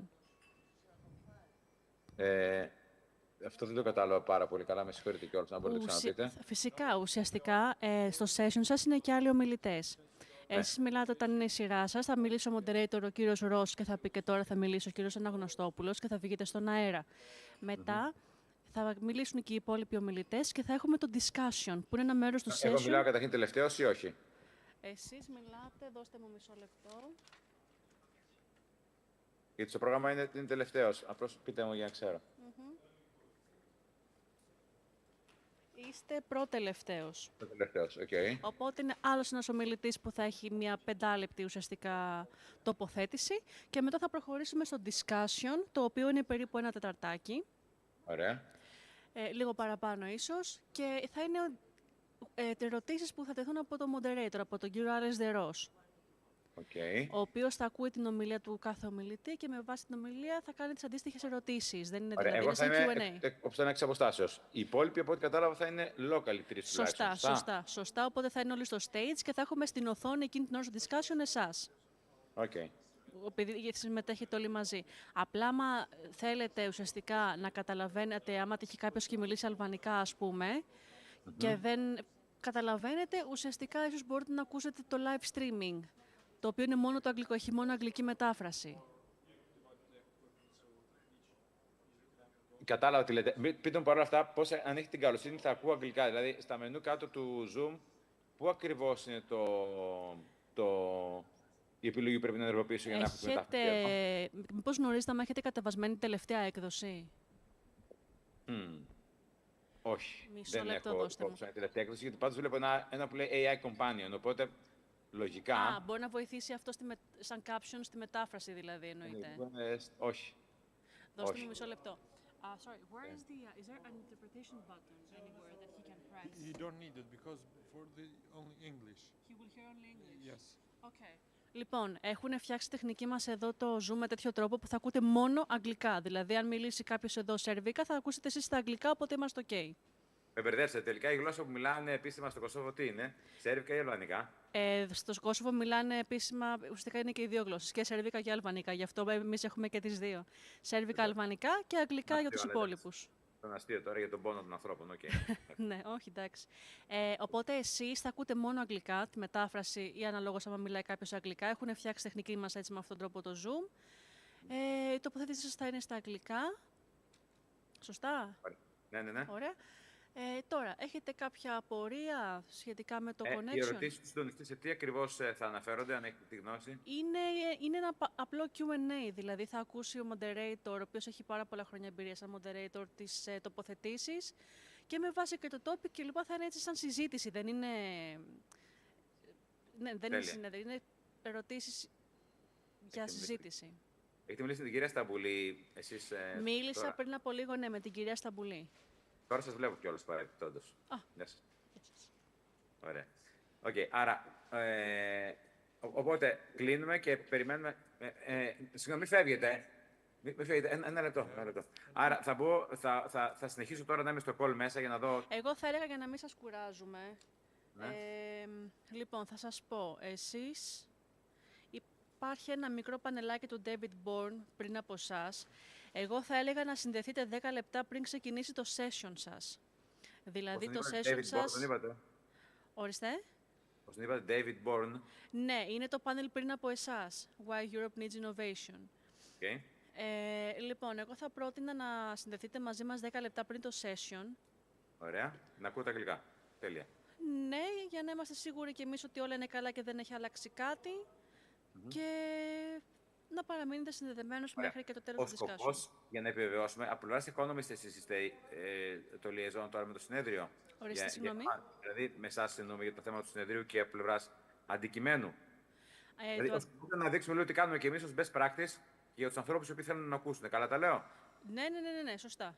Στη χώρα μας. Οκ, ωραία. Σας ευχαριστώ πάρα πολύ. Εμείς ευχαριστούμε πάρα πολύ. Θα τα πούμε σε λίγο. Νωρίτερα. Ευχαριστώ πολύ. Γεια σας. Γεια σας.